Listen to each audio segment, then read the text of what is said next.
হযরত আব্বাস রাদিয়াল্লাহু তাআলা আনহুর স্ত্রী উম্মে ফজল, তার গর্ভে যে সন্তানটি, আমার নবী বলছেন কি ছেলে।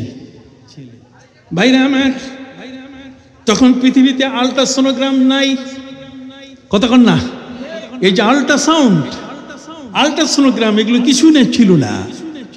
বাচ্চাকে মায়ের গর্ভে ছেলে না মেয়ে এটা পরীক্ষা করার কোনো বিষয় কোনোভাবেই সম্ভব ছিল না। প্রিয় নবী সাল্লাল্লাহু আলাইহি ওয়াসাল্লামের দৃষ্টিশক্তি ছিল এতই প্রখর যে মায়ের গর্ভে ছেলে না মেয়ে তাও তিনি দেখতে পেতেন।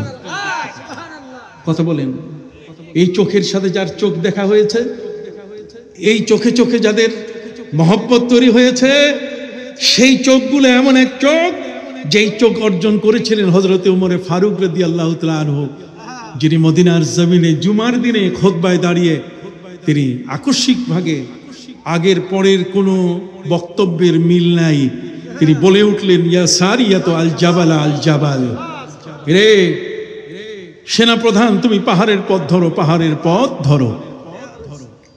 নামাজ শেষ হওয়ার পরে মুসল্লি সবাই মিলে হযরত ওমরকে জিজ্ঞাসা করলেন, ওমর, এই মসজিদে তো কোনো সেনাপ্রধান নাই, এখানে কোনো সৈন্য নাই, আমরা সবাই মুসল্লি, আপনি জুমার খুতবা দিলেন, সেই খুতবার আগে পরে মিল নাই, আগের যে সেন্টেন্সগুলো পরের যেটা আপনি বলছেন এই মাঝখানেরটার কোনো মিল নাই, এটা আকস্মিকভাবে আপনি বললেন কেন?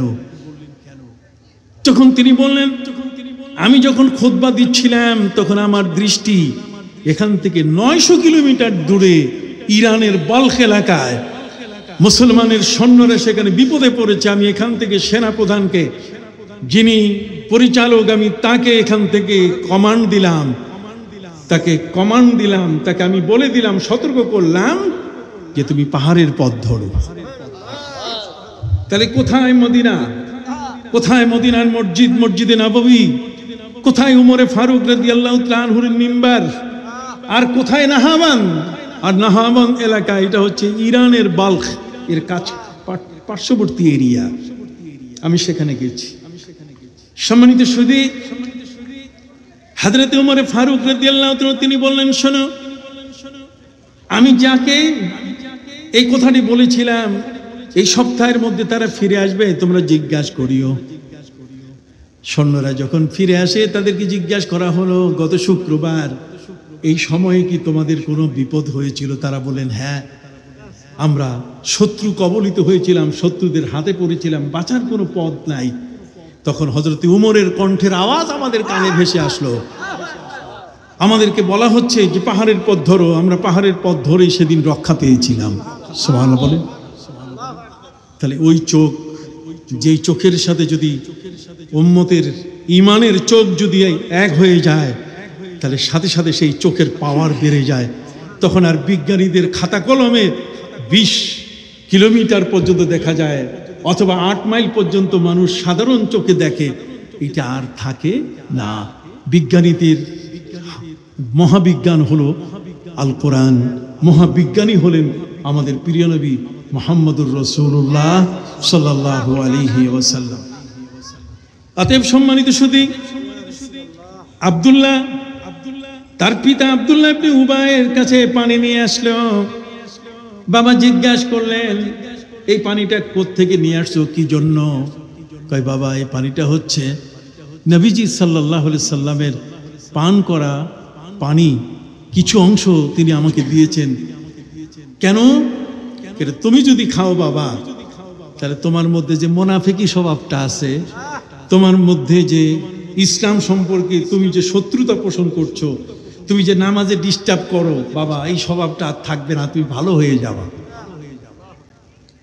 তখন এই আব্দুল্লাহ ইবনে উবাই, বেয়াদব জাতে বেয়াদব, সে তার ছেলেকে বলছে, শোনো, যে পানি তুমি নিয়ে এসেছো, শরব মুস্তাফা, শরব মুহাম্মাদিন সাল্লাল্লাহু আলাইহি সাল্লাম আফজালু, সে বলছে তুমি এটাকে সবচেয়ে উত্তম মনে করছো, কিন্তু আমি মনে করি যে তোমার মায়ের যে মদের বোতল আছে, যে মদ পান করে, ওয়া খামরু উম্মিকি ওয়া খামরু উম্মিকা আফজালু মিন শুরবে মুহাম্মদ, মুহাম্মদ সাল্লাল্লাহু আলাইহি সাল্লামের যে পানি, তার চেয়ে তোমার মা যে মদ খায় সে মদের মূল্য বেশি। সম্মানিত সুধী, আমরা সকলেই জানি আমাদের এই প্রিয় মাতৃভূমি বাংলাদেশ এটি ওলিয়া আউলিয়ার বাংলাদেশ। এদেশে রাজনীতির মাধ্যমে ইসলাম আসে নাই। এদেশে ইসলাম এসেছে ওলিয়া উলিয়া পীর মাশায়েখের মেহনত এবং তাদের খেদমতের মাধ্যমে। এদেশে যারা যখন এসেছিলেন, আমরা আজকের দোয়ার মধ্যে তাদের প্রায় অধিকাংশের নাম হযরত মাওলানা জুবায়ের সাহেবের দোয়ার মধ্যে তার জবান থেকে আমরা শুনতে পেয়েছি। এদেশে ইসলাম প্রচার করার জন্যে সুদূর ইয়েমেন থেকে হযরত শাহজালাল ইয়েমেনি রহমতুল্লাহ আলাইহি এসেছিলেন। 360 অলি, এই অলি সম্রাট হযরত শাহজালাল ইয়েমেনি আল মুজাররিদি রহমতুল্লাহ আলাইহি তিনি জমিনে এসেছিলেন। তার সঙ্গে 360 জন শাগরিদ মুরিদ তার খলিফাকে সাথে নিয়ে এই জমিনের মধ্যে চট্টগ্রাম সহ আপনাদের কুমিল্লা, ব্রাহ্মণবাড়িয়ায়, পার্শ্ববর্তী পুরকুইল, খারেরা, এর সাথে সাথে চতুরা দরবার শরীফের এক মহান ওলি যিনি শুয়ে আছেন প্রফেসর মৌলানা আব্দুল খালিক রহমতুল্লাহ আলাইহি, ঠিক এমনি করে সারসিনা, ফুরফুরা সহ আজকের এই বাংলাদেশে যাদের মাধ্যমে ইসলামের প্রচার এবং প্রসার হয়েছে, তাদের মাধ্যমেই আমরা ইসলাম পেয়েছি। সবচেয়ে বড় হলো ইসলাম ধর্মটি আমাদের পাওয়া। এটি তরবারির মাধ্যমে আসে নাই। যারা এখানে এসেছিলেন তারা ছিলেন ওলিয়া উলিয়া। তাদের দৃষ্টিশক্তি ছিল এতই শক্তিশালী যেটি তরবারির চেয়েও আরো বেশি মানুষের দিলের মধ্যে আঘাত করত, এবং সাথে সাথে তার মধ্যে যে বেঈমানি, তার মধ্যে যে কুফরি আকীদা, এগুলো সব ধ্বংস হয়ে সে ঈমানদার হয়ে যেত। সম্মানিত সুধী, সম্মানিত সুধী, সম্মানিত সুধী, আল্লাহর ওলিদের দরবার হলো মানুষ গড়ার দরবার। মানুষ যেখানে তৈরি হয়, মানুষের মানবতা যেখানে তৈরি হয়, মনুষ্যত্ব তৈরি হয়, যে জায়গায় আসলে পরে মানুষ তার পশুত্ব ভুলে যায়, যেখানে আসলে পরে মানুষ তার হায়ানাগিরি সব ভুলে যায়, ওই মানুষটি একটি পবিত্র মনের, পবিত্র দিলের মানুষে পরিণত হয়ে যায়। সেগুলো হচ্ছে ওলিয়া উলিয়ার দরবার। আমাদের দেহে যখন কোনো অসুখ আসে, কোনো অসুস্থতা দেখা দেয়, আমরা ডাক্তারের কাছে যাই, হাসপাতালে যাই। কিডনি যদি ড্যামেজ হয় তাহলে কিডনি হাসপাতালে যাই। হার্ট অসুবিধা হলে হার্টের হাসপাতালে আমরা যাই। চোখ অসুবিধা হলে চক্ষু বিজ্ঞান কলেজ অথবা আই হসপিটাল, সেখানে আমরা যাই। লিভার যদি নষ্ট হওয়া শুরু করে আমরা লিভার হাসপাতালে চলে যাই। বুঝতে পারছেন কথা? এগুলো দিয়ে একজন মানুষের শারীরিক, তার দৈহিক যে অসুস্থতা আছে, এটাকে দূর করা সম্ভব। কিন্তু মানুষের ভিতরে কতগুলো ভয়ানক ক্যান্সার আছে, যে ক্যান্সারগুলো সারাবার মতো ক্ষমতায় পৃথিবীতে আজ পর্যন্ত কোনো ডাক্তার, কোনো কবিরাজ কেউ দিতে পারেনি। সম্মানিত সুধী, মানুষের ভিতরে কতগুলো ক্যান্সার আছে, যে ক্যান্সার বড় মারাত্মক। যেমন হিংসা, হিংসার মতো এই ক্যান্সার যার ভিতরে চলে এসছে, পৃথিবীতে কোনো ডাক্তার, কোনো ট্যাবলেট, কোনো ক্যাপসুল বানাতে পারি নাই যে এইটা খাওয়াইলে পরে আর হিংসা থাকবে না। কথা বলেন? আমাদের এই সমাজের মধ্যে মিথ্যা, জুলুম, অত্যাচার, অবিচার, জেনা, ব্যভিচার, এই ধরনের যত খারাপ কর্মগুলো আছে, কাজগুলো আছে, এগুলো থেকে রক্ষা পাবার জন্যে হাসপাতালে এর কোনো ট্রিটমেন্ট নাই। এগুলো থেকে যদি কোনো ব্যক্তি বাঁচতে চায়, তার হিংসা, তার কেনা, তার বক্স, তার শহ, কথা বুঝেন নাই, তার ভিতরে যে অহংকার, তার ভিতরে যে বর্বরতা, তার ভিতরে যে মানুষের প্রতি আক্রমণ করার মতো চিন্তা, এগুলো থেকে একটি মানুষকে পবিত্র করতে গেলে তাকে চলে আসতে হবে আল্লাহর ওলিদের হাসপাতালে। আল্লাহর ওলিদের হাসপাতালে আসা ছাড়া কোনো মতেই একজন ব্যক্তি এই ধরনের সবচেয়ে বড় যে কাজগুলো, মানুষের যদি কিডনি নষ্ট হয় গুনাহে কবিরা হয় না, একটা মানুষের যদি হার্ট নষ্ট হয়, হার্টে অসুস্থতা দেখা দেয়, এতে গুনাহে কবিরা হয় না। একটা মানুষের যদি লাংস নষ্ট হওয়া শুরু করে, তার কিডনি সহ তার লিভার যদি নষ্ট হওয়া শুরু করে, এটা গুনাহে কবিরা হয় না। কিন্তু হিংসা যদি কোনো ব্যক্তি করে তাহলে কি হয়? গুনাহে কবিরা। ইয়াকুম ওয়াল হাসাদ ফাইন্নাল হাসাদা ইয়াকুলুল হাসানাত। নবী করিম সাল্লাল্লাহু আলাইহি সাল্লাম বলেন, হিংসা থেকে বাঁচো, হিংসা থেকে তুমি রক্ষা করো। যদি হিংসা থেকে তোমাকে রক্ষা করতে না পারো, তাহলে হিংসা কিন্তু তোমার সমস্ত নেক আমল খেয়ে ফেলবে, ধ্বংস করে ফেলবে। সম্মানিত সুধী, মানুষের ভিতরে এই ধরনের প্রকৃতি, তার ভিতরে যে প্রবৃত্তি, তার ভিতরে যে নফসে আম্মারা আছে, এই নফসে আম্মারাটা এ পর্যন্ত পৃথিবীর কোনো বিজ্ঞানীদের টেলিস্কোপ যন্ত্রে অথবা কোনো বিজ্ঞানীদের কোনো এই ধরনের খুব সূক্ষ্ম বিষয়কে ধরতে পারে তাদের তৈরি এই বিষয় কোনো যন্ত্র আজ পর্যন্ত নফসে আম্মারা কাকে বলে এটাকে ট্রেস করতে পারে নাই। অথচ পবিত্র কোরআন মজিদে আল্লাহ তাআলা বলছেন, ওয়া ইন্নান নাফসা লাআম্মারাতুম বিসসু ইল্লা মা রাহিমা রাব্বি।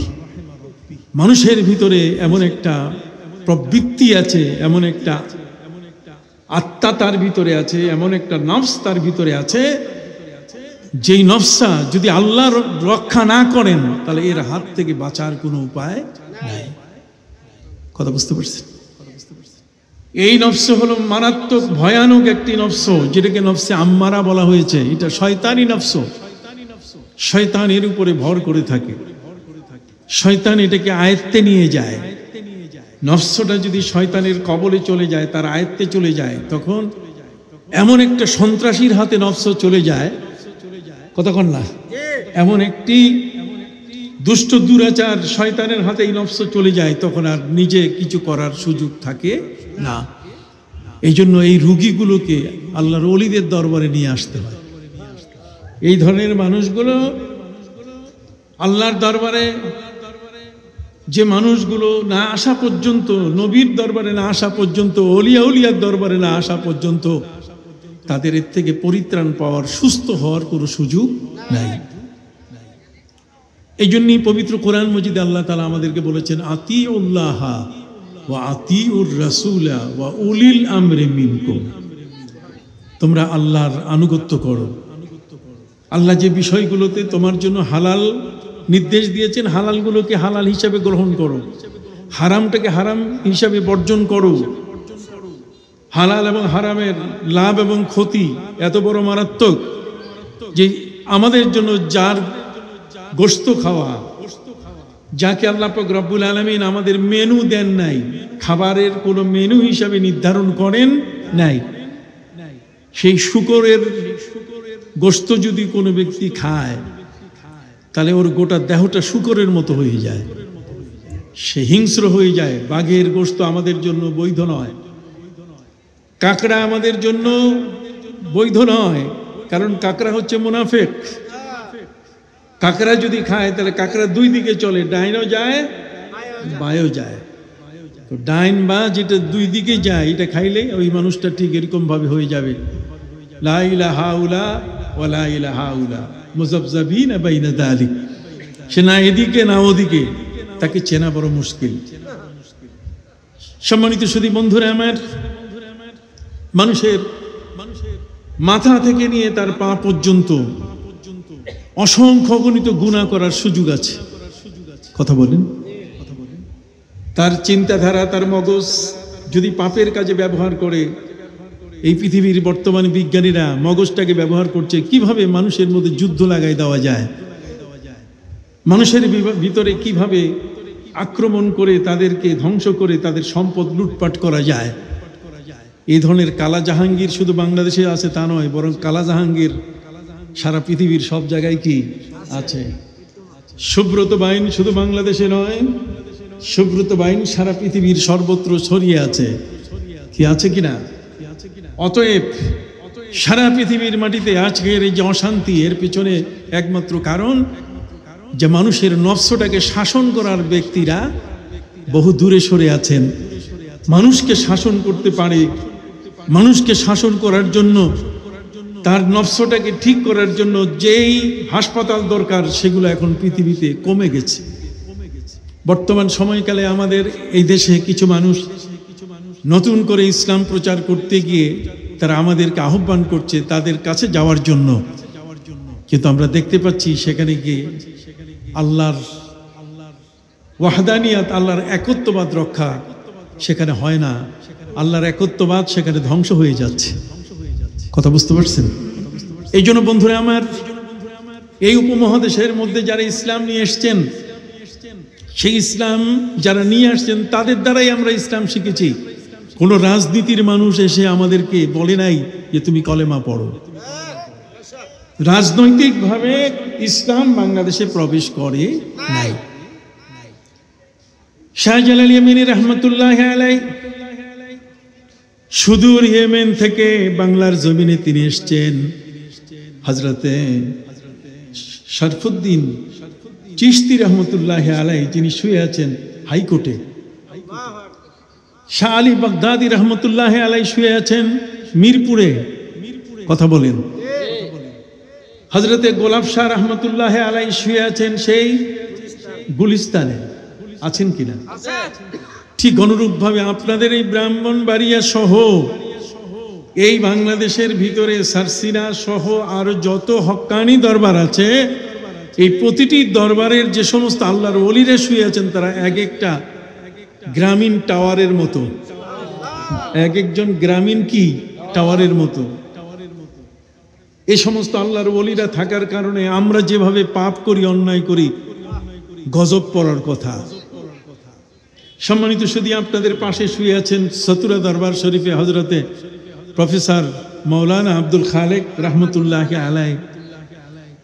আপনাদের এই জায়গা থেকে আগরতলার দূরত্ব খুব বেশি না, আগরতলা কাছে। একজন প্রফেসর মানুষ। সম্মানিত সুধী, হযরতে সুফি ফতে আলী ওয়াইসি রহমতুল্লাহ আলাই একজন জেনারেল ব্যক্তি ছিলেন, একজন জেনারেল ব্যক্তি ছিলেন। সেই জেনারেল মানুষটা কোরআন এবং হাদিসের সাথে, আল্লাহর ওলিদের সাথে তাদের সম্পর্ক হওয়ার কারণে তাদের জীবন এমন ভাবে বদলে গেছে, যেটি আমাদের মাওলানা জুবাইর সাহেব বলেছেন যে উনি চক্ষু বন্ধ করলে নবীজিকে দেখতে পেতেন। তিনি ছিলেন রসুল নুমা, রসুল নুমা, রসুল নুমা। ছেলেরা এসে বলতো, দাদা আমরা নবীজিকে একটু দেখব।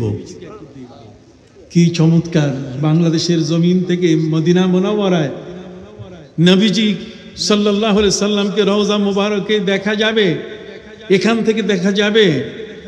এটি একটি বড় ধরনের চ্যালেঞ্জ, কিন্তু আল্লাহ পাক রব্বুল আলামিন এই জমিনের মধ্যে, এই বাংলার মাটিতে জন্ম নেওয়া সুফি ফতে আলী ওয়াইসি রহমতুল্লাহ আলাই, যিনি এখন শুয়ে আছেন কলকাতার মানিকতলায়, কলকাতার মানিকতলায় তিনি শুয়ে আছেন। সেই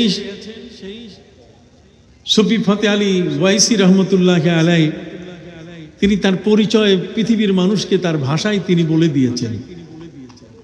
কথা বুঝতে পারছেন? তিনি বলে দিয়েছেন, ওয়াইসা আজ দিন ও ইমা ই কদর দানে মুবাস, ওয়াইসা আজ দিন ও ইমা ই কদর দানে মুবাস, দিন মা ইশকে মুহাম্মদ হুব্বে ও ঈমানে মা।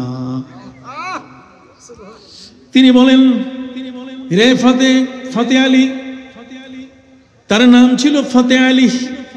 তিনি বলছেন, ফতে আলী, তোমাকে যদি কেউ জিজ্ঞাসা করে তুমি তো ওয়াইসা আজদ্দিন ও ইমা, যদি তোমার ধর্ম সম্বন্ধে, তোমার দিন সম্পর্কে যদি কেউ জিজ্ঞাসা করে, তোমার ঈমান সম্বন্ধে যদি কেউ জিজ্ঞাসা করে যে তুমি তোমার ধর্মের পরিচয় দাও, এক কথায় এক বাক্যে যদি তোমাকে কেউ প্রশ্ন করে জানতে চায় যে তোমার ঈমান কি জিনিস, তার তুমি বলে দাও, দ্বীনে মা ইশকে মুহাম্মদ, আমার ধর্ম হলো আমার নবীর প্রেমে পাগল হয়ে থাকা। সুবহানাল্লাহ বলেন। ধর্ম হলো নবীর প্রেমে কি পাগল হয়ে থাকা।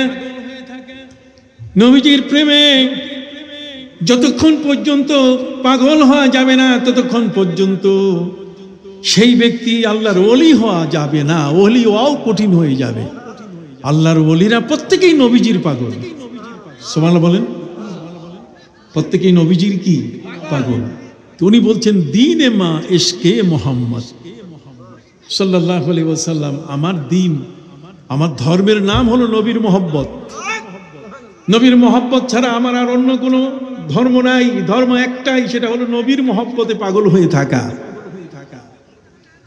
নবীর মহব্বত কাকে বলে? নবীর ভালোবাসা কাকে বলে? প্রিয় নবী সাল্লাল্লাহু আলাইহি ওয়াসাল্লামের বিরুদ্ধে যারা মক্কার জমিনে আমার নবীকে যারা কষ্ট দিয়েছে, তারা মুশরিক। তারা নবীর মাথা মোবারকের উপরে উটের পচা ভুঁড়ি চাপিয়ে দিয়ে নবীকে জীবনে শেষ করতে চেয়েছিল। সম্মানিত সুধী, কাবা ঘরের সামনে আমার নবী যখন সেজদায় ছিলেন, ঠিক সেজদারত অবস্থায় উকবা ইবনে মুআইদ আমার নবীজির মাথা মোবারকের উপরে উটের পচা ভুঁড়ি চাপিয়ে দিয়ে নবীকে এমন ভাবে বিপদে ফেলে দিয়েছিল, আল্লাহর নবীর শ্বাসকষ্ট শুরু হয়ে গেল। প্রিয় নবী সাল্লাল্লাহু আলাইহি ওয়াসাল্লাম তিনি শ্বাস নিতে পারছিলেন না। এমন একটি সময়ে খাতুনে জান্নাত ফাতেমাতুজ জাহরা রাদিয়াল্লাহু তাআলা তিনি নবীজির অবস্থা দেখে দৌড়ে এসে সাথে সাথে উটের পচা ভুঁড়ি কত ভারী, বিশাল বড় উট, আর উটের পচা ভুঁড়ি ৫-৭ জনে মিলে যদি একজনের মাথার উপরে চাপিয়ে দেয়, তাহলে সেই মানুষটির বাঁচা বড় কঠিন হয়ে যায়। হযরতে খাতুনে জান্নাত ফাতেমাতুজ জাহরা রাদিয়াল্লাহু তাআলা সাইয়্যিদাতুন নিসায়ে আহলিল জান্নাহ, তিনি আমার নবীজির মাথা মোবারক থেকে বড় কষ্ট করে উটের ভুঁড়িটা সরিয়ে দিয়ে নবীকে জড়িয়ে ধরে কাঁদা শুরু করলেন। আব্বা, আমি যদি এই মুহূর্তে না থাকতাম, না দেখতাম, না জানি আপনার কোন ঘটনা ঘটে যেত। মেয়ের কান্না দেখে আমার নবীজি সাথে সাথে কাবা ঘরের দিকে আঙ্গুল তুলে তিনি আল্লাহর কাছে ডায়েরি করা শুরু করলেন, এজাহার দিলেন। আমরা কেউ যদি অপরাধ করে তার বিরুদ্ধে যেমন থানায় আমরা ডায়েরি করি, সম্মানিত সুধী, নবীজি ডায়েরি করা শুরু করলেন, আল্লাহর কাছে অভিযোগ করা শুরু করলেন। তিনি আল্লাহর কাছে বললেন, আল্লাহুম্মা আলাইকা বিআবি জাহাল, আল্লাহ আবু জাহাল এর বিরুদ্ধে তোমার কাছে আমি নালিশ দিলাম। আল্লাহুম্মা আলাইকা বিউতবা, আল্লাহুম্মা আলাইকা বিশাইবা, উতবা এবং শাইবার নামে তোমার কাছে তাদের বিরুদ্ধে অভিযোগ দিলাম। শুধু তাই নয়, আল্লাহুম্মা আলাইকা বিউকবা ইবনে আবি মুআইদ, উকবা ইবনে আবি মুআইদের বিরুদ্ধে তোমার কাছে নালিশ দিলাম। নবী করিম সাল্লাল্লাহু আলাইহি ওয়াসাল্লাম নালিশ দিয়ে দিলেন। চার্জশিট হয়ে গেল আবু জাহালের বিরুদ্ধে, কথা বলেন না, চার্জশিট হয়ে গেল উতবা, শাইবা, উকবা ইবনে আবি মুআইদ সহ মক্কার কাফির যারা এই কাজটা করেছে তাদের বিরুদ্ধে। সাথে সাথে আল্লাহ তাআলা নবীজিকে বলেন, ইসবির কামা সাবারা উলুল আযম, আপনি ধৈর্য ধরুন, আপনি ধৈর্য ধরুন, এদের বিচার আমি আপনার হাতে তুলে দিব একদিন। আর ঠিক আল্লাহ পাক রব্বুল আলামিন তাদের বিচার তুলে দিয়েছেন বদরের ময়দানে, বদরের যুদ্ধে। এই আবু জাহাল, উতবা, শাইবা, উকবা ইবনে আবি মুআইদকে নবী করিম সাল্লাল্লাহু আলাইহি ওয়াসাল্লাম সেই গরুর গায়ের যে রগ থাকে, সেই মোটা রগ দিয়ে তিনি একটা পিটান দিয়েছিলেন। এই একটা আঘাতেই সাথে সাথে সে মারা গেল। নবীর হাতের শক্তি, কথা বলেন না, নবীর হাতের শক্তি, 40 জন জান্নাতি ব্যক্তির শক্তি আমার নবীর গায়ে ছিল। অতএব বাড়ি দিতে যাইয়া, কারো উপরে আঘাত করতে যাইয়া যদি একটা বাড়ি নবীজি কাউকে দিয়ে দেন, তাহলে তার বাঁচা বড় কঠিন। এই জন্য বলা হয়েছে পৃথিবীর মধ্যে সবচেয়ে ওই মানুষটা খারাপ যে নবীর গায়ে আঘাত করেছে, সবচেয়ে ওই মানুষটা খারাপ যার গায়ে নবী আঘাত করেছে। অতএব উকবা ইবনে আবি মুআইতের সেদিন বাঁচার সুযোগ হয় নাই। সেদিন হযরতে বেলাল রাদিয়াল্লাহু তাআলা আনহুর সেই মালিক, কতক্ষণ না, তারও বাঁচার কোনো সুযোগ হয় নাই। প্রিয় নবী সাল্লাল্লাহু আলাইহি সাল্লাম তার সম্পর্কে বলে দিয়েছেন, আল্লাহুম্মা সাল্লিতহু কালবাম মিন কিলাবি, আল্লাহ তোমার দরবারে তো কুত্তা আছে, ওই কুত্তা দিয়ে তুমি শাস্তি দাও। কথা বুঝেন নাই? কুত্তা দিয়ে শাস্তির ব্যবস্থা হয়েছে। মক্কার মাটিতে যারা নবীর সাথে বেয়াদবি করেছে তাদেরকে যেমন ছাড়া হয় নাই, মদিনার জমিনে গিয়ে প্রিয় নবী সাল্লাল্লাহু আলাইহি ওয়াসাল্লামের সাথে যে মানুষটি দুশমনি করলো সবচেয়ে বেশি, সেটার নাম হলো আব্দুল্লাহ ইবনে উবাই। নাম কি? আব্দুল্লাহ ইবনে উবাই হলো সবচেয়ে বড় মুনাফিক। আপনি জানেন মুনাফিক ওই মানুষটাকে বলা হয় যার মুখ আর যার বুক এক না। বুকে একটা জিনিস আর মুখে কি আরেকটা জিনিস, উপরে আর ভিতরে দুইটা এক না। কথা বুঝতে পারছেন? অতএব আব্দুল্লাহ ইবনে উবাই সে বিশাল বড় পাগড়ি মাথায় বেঁধে, লম্বা জামা, আল খেল্লা, নবীর পিছনে নামাজে সে বিনা উযুতে দাঁড়াইতো। নবীজি যখন রুকুতে যেতেন তখন সে তার পিছনে মুনাফিক সাথীদের নিয়ে, ছোট্ট বাচ্চারা যেমন হাসাহাসি করে, নামাজের মধ্যে ঠিক এমনি করে হাসাহাসি করত।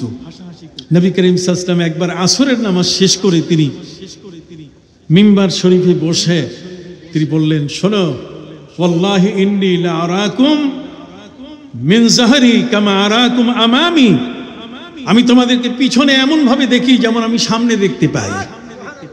অতএব পিছনে তোমরা কি করছো আমি কিন্তু দেখছি নামাজের ভিতরে। সুবহানাল্লাহ বলেন। শক্তিশালী পাওয়ারফুল নবী যে নবী সাল্লাল্লাহু আলাইহি সাল্লাম বলেন, পিছনে তোমরা যারা থাকো শুধু তোমরা নও, বরং পূর্ব প্রান্ত পর্যন্ত, সামনে, আমার সামনে যদি এটা পশ্চিম হয় তাহলে পশ্চিম প্রান্ত পর্যন্ত, এর কোনো জায়গায় কারা কিভাবে আছে। বর্তমান সময়কালের মধ্যে এই যে মোবাইলের অ্যাপস দিয়ে দেখা যায় যে আমার বাড়িটা লন্ডনে, সেখানে কোন মানুষটা আমার রাস্তার পাশে আছে, কোন মানুষটা আমার ঘরে ঢুকতেছে দেখা যায়। কিন্তু আমার নবী সাল্লাল্লাহু আলাইহি সাল্লামকে আল্লাহ তাআলা সেই চোখের ক্ষমতা, তার দৃষ্টিশক্তি এত বৃদ্ধি করে দিয়েছিলেন, তিনি বলেছেন, ওয়াল্লাহি ইন্নী লা আরাল জান্নাতা ওয়া জাহান্নামা মিন হাহুদা, আমি এই জমিনের মধ্যে যখন নামাজে দাঁড়াই, এই নামাজে দাঁড়ানো অবস্থায় আমি আল্লাহর জান্নাত জাহান্নাম আমি দেখতে পাই।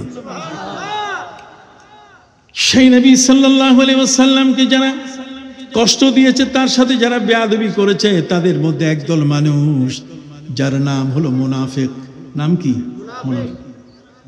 খুশির খবর, বাবা মুনাফিক কিন্তু ছেলে ইমানদার, ছেলে নবীর প্রতি ঈমান এনেছে। আব্দুল্লাহ ইবনে উবাই ইবনে সলুল, এই আব্দুল্লাহ ইবনে উবাই ইবনে সলুলের ছেলে, তার নামও হলো আব্দুল্লাহ, বাপের নামও আব্দুল্লাহ আর ছেলের নামও কি? আব্দুল্লাহ। সবাই বলেন না, বাপ আর ছেলের দুই কি একই নাম। কাজে আব্দুল্লাহ ইবনে উবাই ইবনে সলুল। সম্মানিত শুধু এই ছেলে প্রিয় নবী সাল্লাল্লাহু আলাইহি সাল্লামের খুব ঘনিষ্ঠ, কিন্তু তার কলিজা মাঝে মাঝে এত বেশি ফেটে যায় যে হায়, এমন এক নবীকে আমার বাবা চিনে না। আমার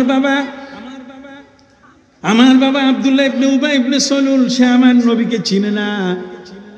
এই জন্য সে আমার নবী সাল্লাল্লাহু আলাইহি সাল্লামের কাছে গিয়ে বলল, নবীজি, আপনি যে পানি পান করেন গ্লাসে, যে পেয়ালায় পানি পান করেন, ওই পেয়ালা একটু পানি রেখে দিয়েন।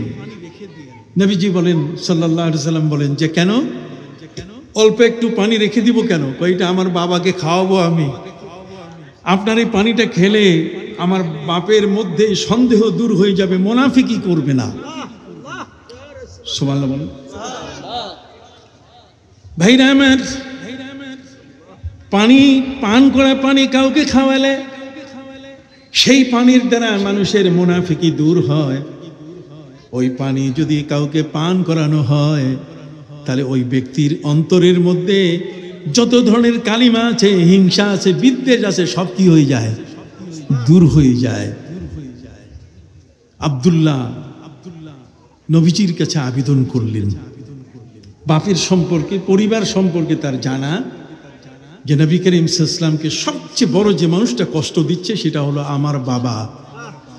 অতএব সেই বাবাকে, নিয়ম তো হলো বাবা সন্তানকে ঠিক করবে। আপনি কি আমার কথাগুলো বুঝতেছেন? নিয়ম কি? বাবা তার সন্তানকে ঠিক করবে, তাকে আদেশ দিবে, তাকে পথে আনবে, ভালো পথে তাকে পরিচালনা করবে, এটা বাবার দায়িত্ব। কিন্তু এখন হয়ে গেছে কি? সম্পূর্ণ উল্টা, একটা বিপরীত জিনিস হয়ে গেল। আব্দুল্লাহ সে নবীজির কাছে গিয়ে বলছে, হুজুর আপনার যে ঝুটা পানি, আপনি যে পানি পান করে এই শেষে একটু যদি রাখেন, তা আপনার ঝুটা পানিটা আমার বাপকে খাওয়ালে আমার বাপের মধ্যে যে মুনাফিকি স্বভাব, যে খাসলাত, আমার বাপের মধ্যে যে বেঈমানি কার্যক্রমগুলো, বিনা উযুতে নামাজ পড়া, নামাজকে ডিস্টার্ব করার জন্য পিছনে হাসাহাসি করা, এটা কমে যাবে আপনি যদি একটু পানি পান করাবার ব্যবস্থা করে দেন।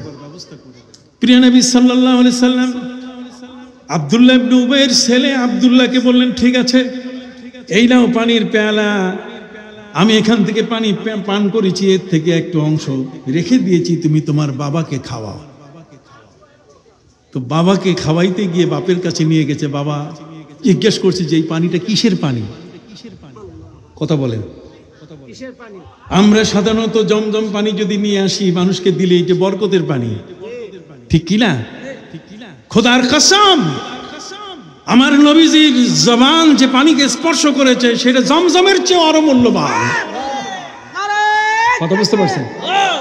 জমজম তো আল্লাহর পক্ষ থেকে, কিন্তু নবীজি সাল্লাল্লাহু আলাইহি ওয়াসাল্লামের জবান মোবারকের সাথে যে পানি টাচ করেছে সে পানির মূল্য জমজমের কম নয়, কোটি কোটি গুণে কি বেশি।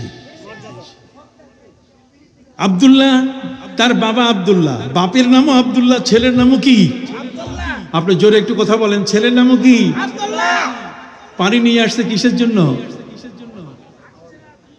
হাদিস শরীফের মধ্যে আছে, আমার হুজুররা যদি একটু পানি ফু দেয়, পানি একটু পড়ে দেয়, আমরা ছেলে মেয়েদের জন্য নিয়ে যাই, আমাদের সন্তানের জন্য, আমাদের স্ত্রীর জন্য, অসুস্থ মানুষদের জন্য, আমরা অনেক সময় বিশ্বাস করি না যেটা দিয়ে কি হবে, এটা মুখের একটা ফু, উনি একটু খেয়ে দিলেন। আপনি জানেন নবী সাল্লাল্লাহু আলাইহি সাল্লাম, আমাদের প্রিয় নবীজি সাল্লাল্লাহু আলাইহি সাল্লাম যখন মক্কার জমিন থেকে হিজরত করে মদিনায় গেলেন, মদিনা মুনাওয়ারায় সর্বপ্রথম যে শিশুটি জন্ম নেয় সেই শিশুটির নাম হলো হযরত আব্দুল্লাহ ইবনে আব্বাস রাদিয়াল্লাহু তাআলা আনহুমা। হযরত আব্দুল্লাহ ইবনে আব্বাস রাদিয়াল্লাহু তাআলা আনহুমা, তিনি যে মায়ের গর্ভে ছিলেন সেই মায়ের নাম হলো উম্মে ফজল। নাম কি? উম্মে ফজল। উম্মে ফজল চাচি আম্মার গর্ভে সন্তান। চাচা হলেন হযরত আব্বাস রাদিয়াল্লাহু তাআলা আনহু। নবী করিম সাল্লাল্লাহু আলাইহি ওয়াসাল্লামের চাচা চারজন, সেই চারজন চাচার মধ্যে দুইজন, কথা কন না, একজন হলেন হযরতে আব্বাস, আরেকজন হলেন হযরতে আমির হামজা রাদিয়াল্লাহু তাআলা আনহুমা, কথা কন না। সম্মানিত সুধী বন্ধুরা আমার, প্রিয় নবী সাল্লাল্লাহু আলাইহি সাল্লামের আরো দুই চাচা আপন, তার মধ্যে একজন খাজা আবু তালেব, আরেকজন আবুল আহাব। আবুল আহাব কিন্তু আপন চাচা, কথা বলেন। আবু জাহাল আমার নবীর কিন্তু আপন চাচা না, আসেন আস্তে আস্তে চাচা, প্রতিবেশী চাচা, বংশের চাচা। কিন্তু প্রিয় নবী সাল্লাল্লাহু আলাইহি সাল্লামের মূল চাচাদের মধ্যে চারজন, দুইজন কালেমা পড়েছেন আর দুইজন কালেমা পড়েন নাই। কথা বুঝতে পারছেন? আমি আমার ভাইদের খেদমতে আরজ করতে চাই, হযরত আব্বাস রাদিয়াল্লাহু তাআলা আনহু ভাতিজার কাছে ইসলাম গ্রহণ করেছেন মদিনার জমিনে, তার স্ত্রীর গর্ভে সন্তান জন্ম নিয়েছে। নবীজি চাচি আম্মাকে ডাক দিয়ে বলেন, চাচি আম্মা, উম্মে ফজল, আপনার গর্ভে যে সন্তানটি, এটা ছেলে, এটা জন্ম নিবে, এটা ছেলে জন্ম নিবে। সুবহানাল্লাহ বলেন। ছেলে হয়ে জন্ম নিবে। সেই ছেলেটি যখন জন্ম নিবে তখন আপনি আমার কাছে একটু দিয়েন, আমার কোলে দিয়েন। জন্ম নেওয়ার সাথে সাথে যেন আমার কোলে দেওয়া হয়। একটু সুবহানাল্লাহ বলবেন না? পীর মশাই কেন দরকার? আল্লাহর ওলিদের প্রয়োজন কেন? ইসলামের চিন্তাধারা আজ যারা আমাদের কাছে রাজনীতির মাঠে নিয়ে যেতে চায়, আমি তো শুরুতেই বলেছি, এদেশে কিন্তু রাজনীতিতে ইসলাম আসে, এদেশে ইসলাম এসেছে আল্লাহর ওলিদের মাধ্যমে। কোন ওলিরা কিভাবে নিয়ে এসছেন আমি একটু পরে আসতেছি।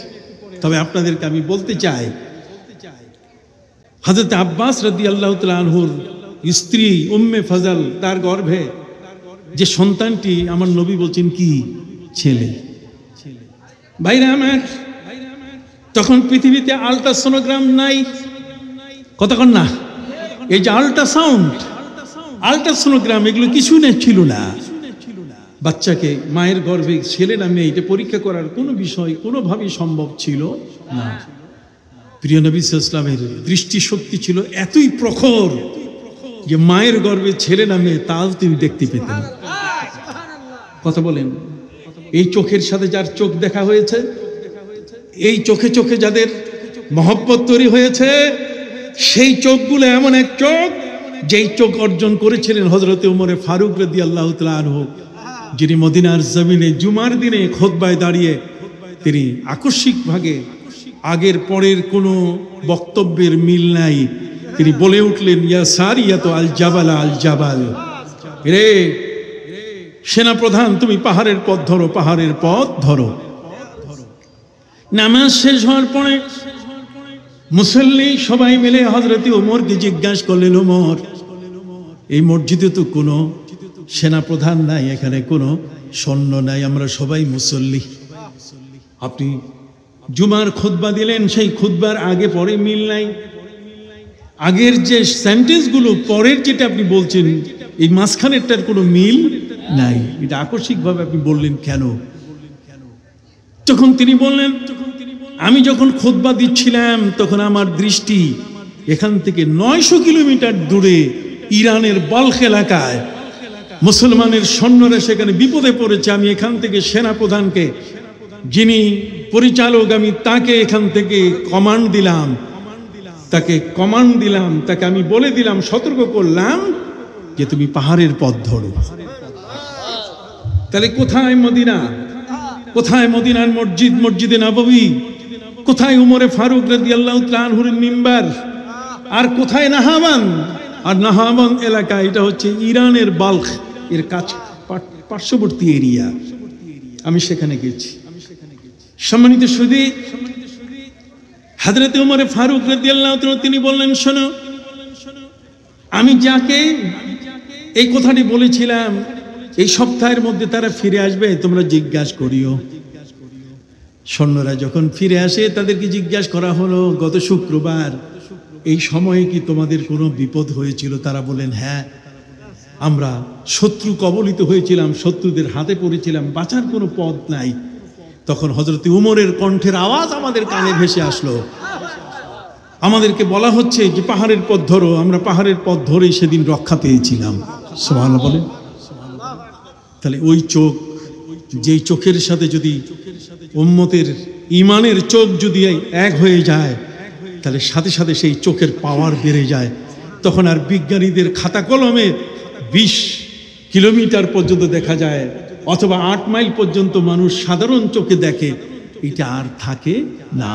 বিজ্ঞানীদের মহাবিজ্ঞান হলো আল কোরআন, মহাবিজ্ঞানী হলেন আমাদের প্রিয় নবী মুহাম্মদুর রাসূলুল্লাহ সাল্লাল্লাহু আলাইহি ওয়াসাল্লাম।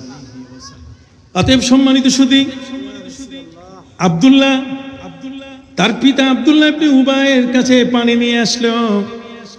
বাবা জিজ্ঞাসা করলেন, এই পানিটা কোত্থেকে নিয়ে আসছো, কি জন্য? কয়, বাবা, এই পানিটা হচ্ছে নবীজি সাল্লাল্লাহু আলাইহি সাল্লামের পান করা পানি, কিছু অংশ তিনি আমাকে দিয়েছেন। কেন? তুমি যদি খাও বাবা, তাহলে তোমার মধ্যে যে মুনাফিকি স্বভাবটা আছে, তোমার মধ্যে যে ইসলাম সম্পর্কে তুমি যে শত্রুতা পোষণ করছো, তুমি যে নামাজে ডিস্টার্ব করো, বাবা এই স্বভাবটা আর থাকবে না, তুমি ভালো হয়ে যাবা।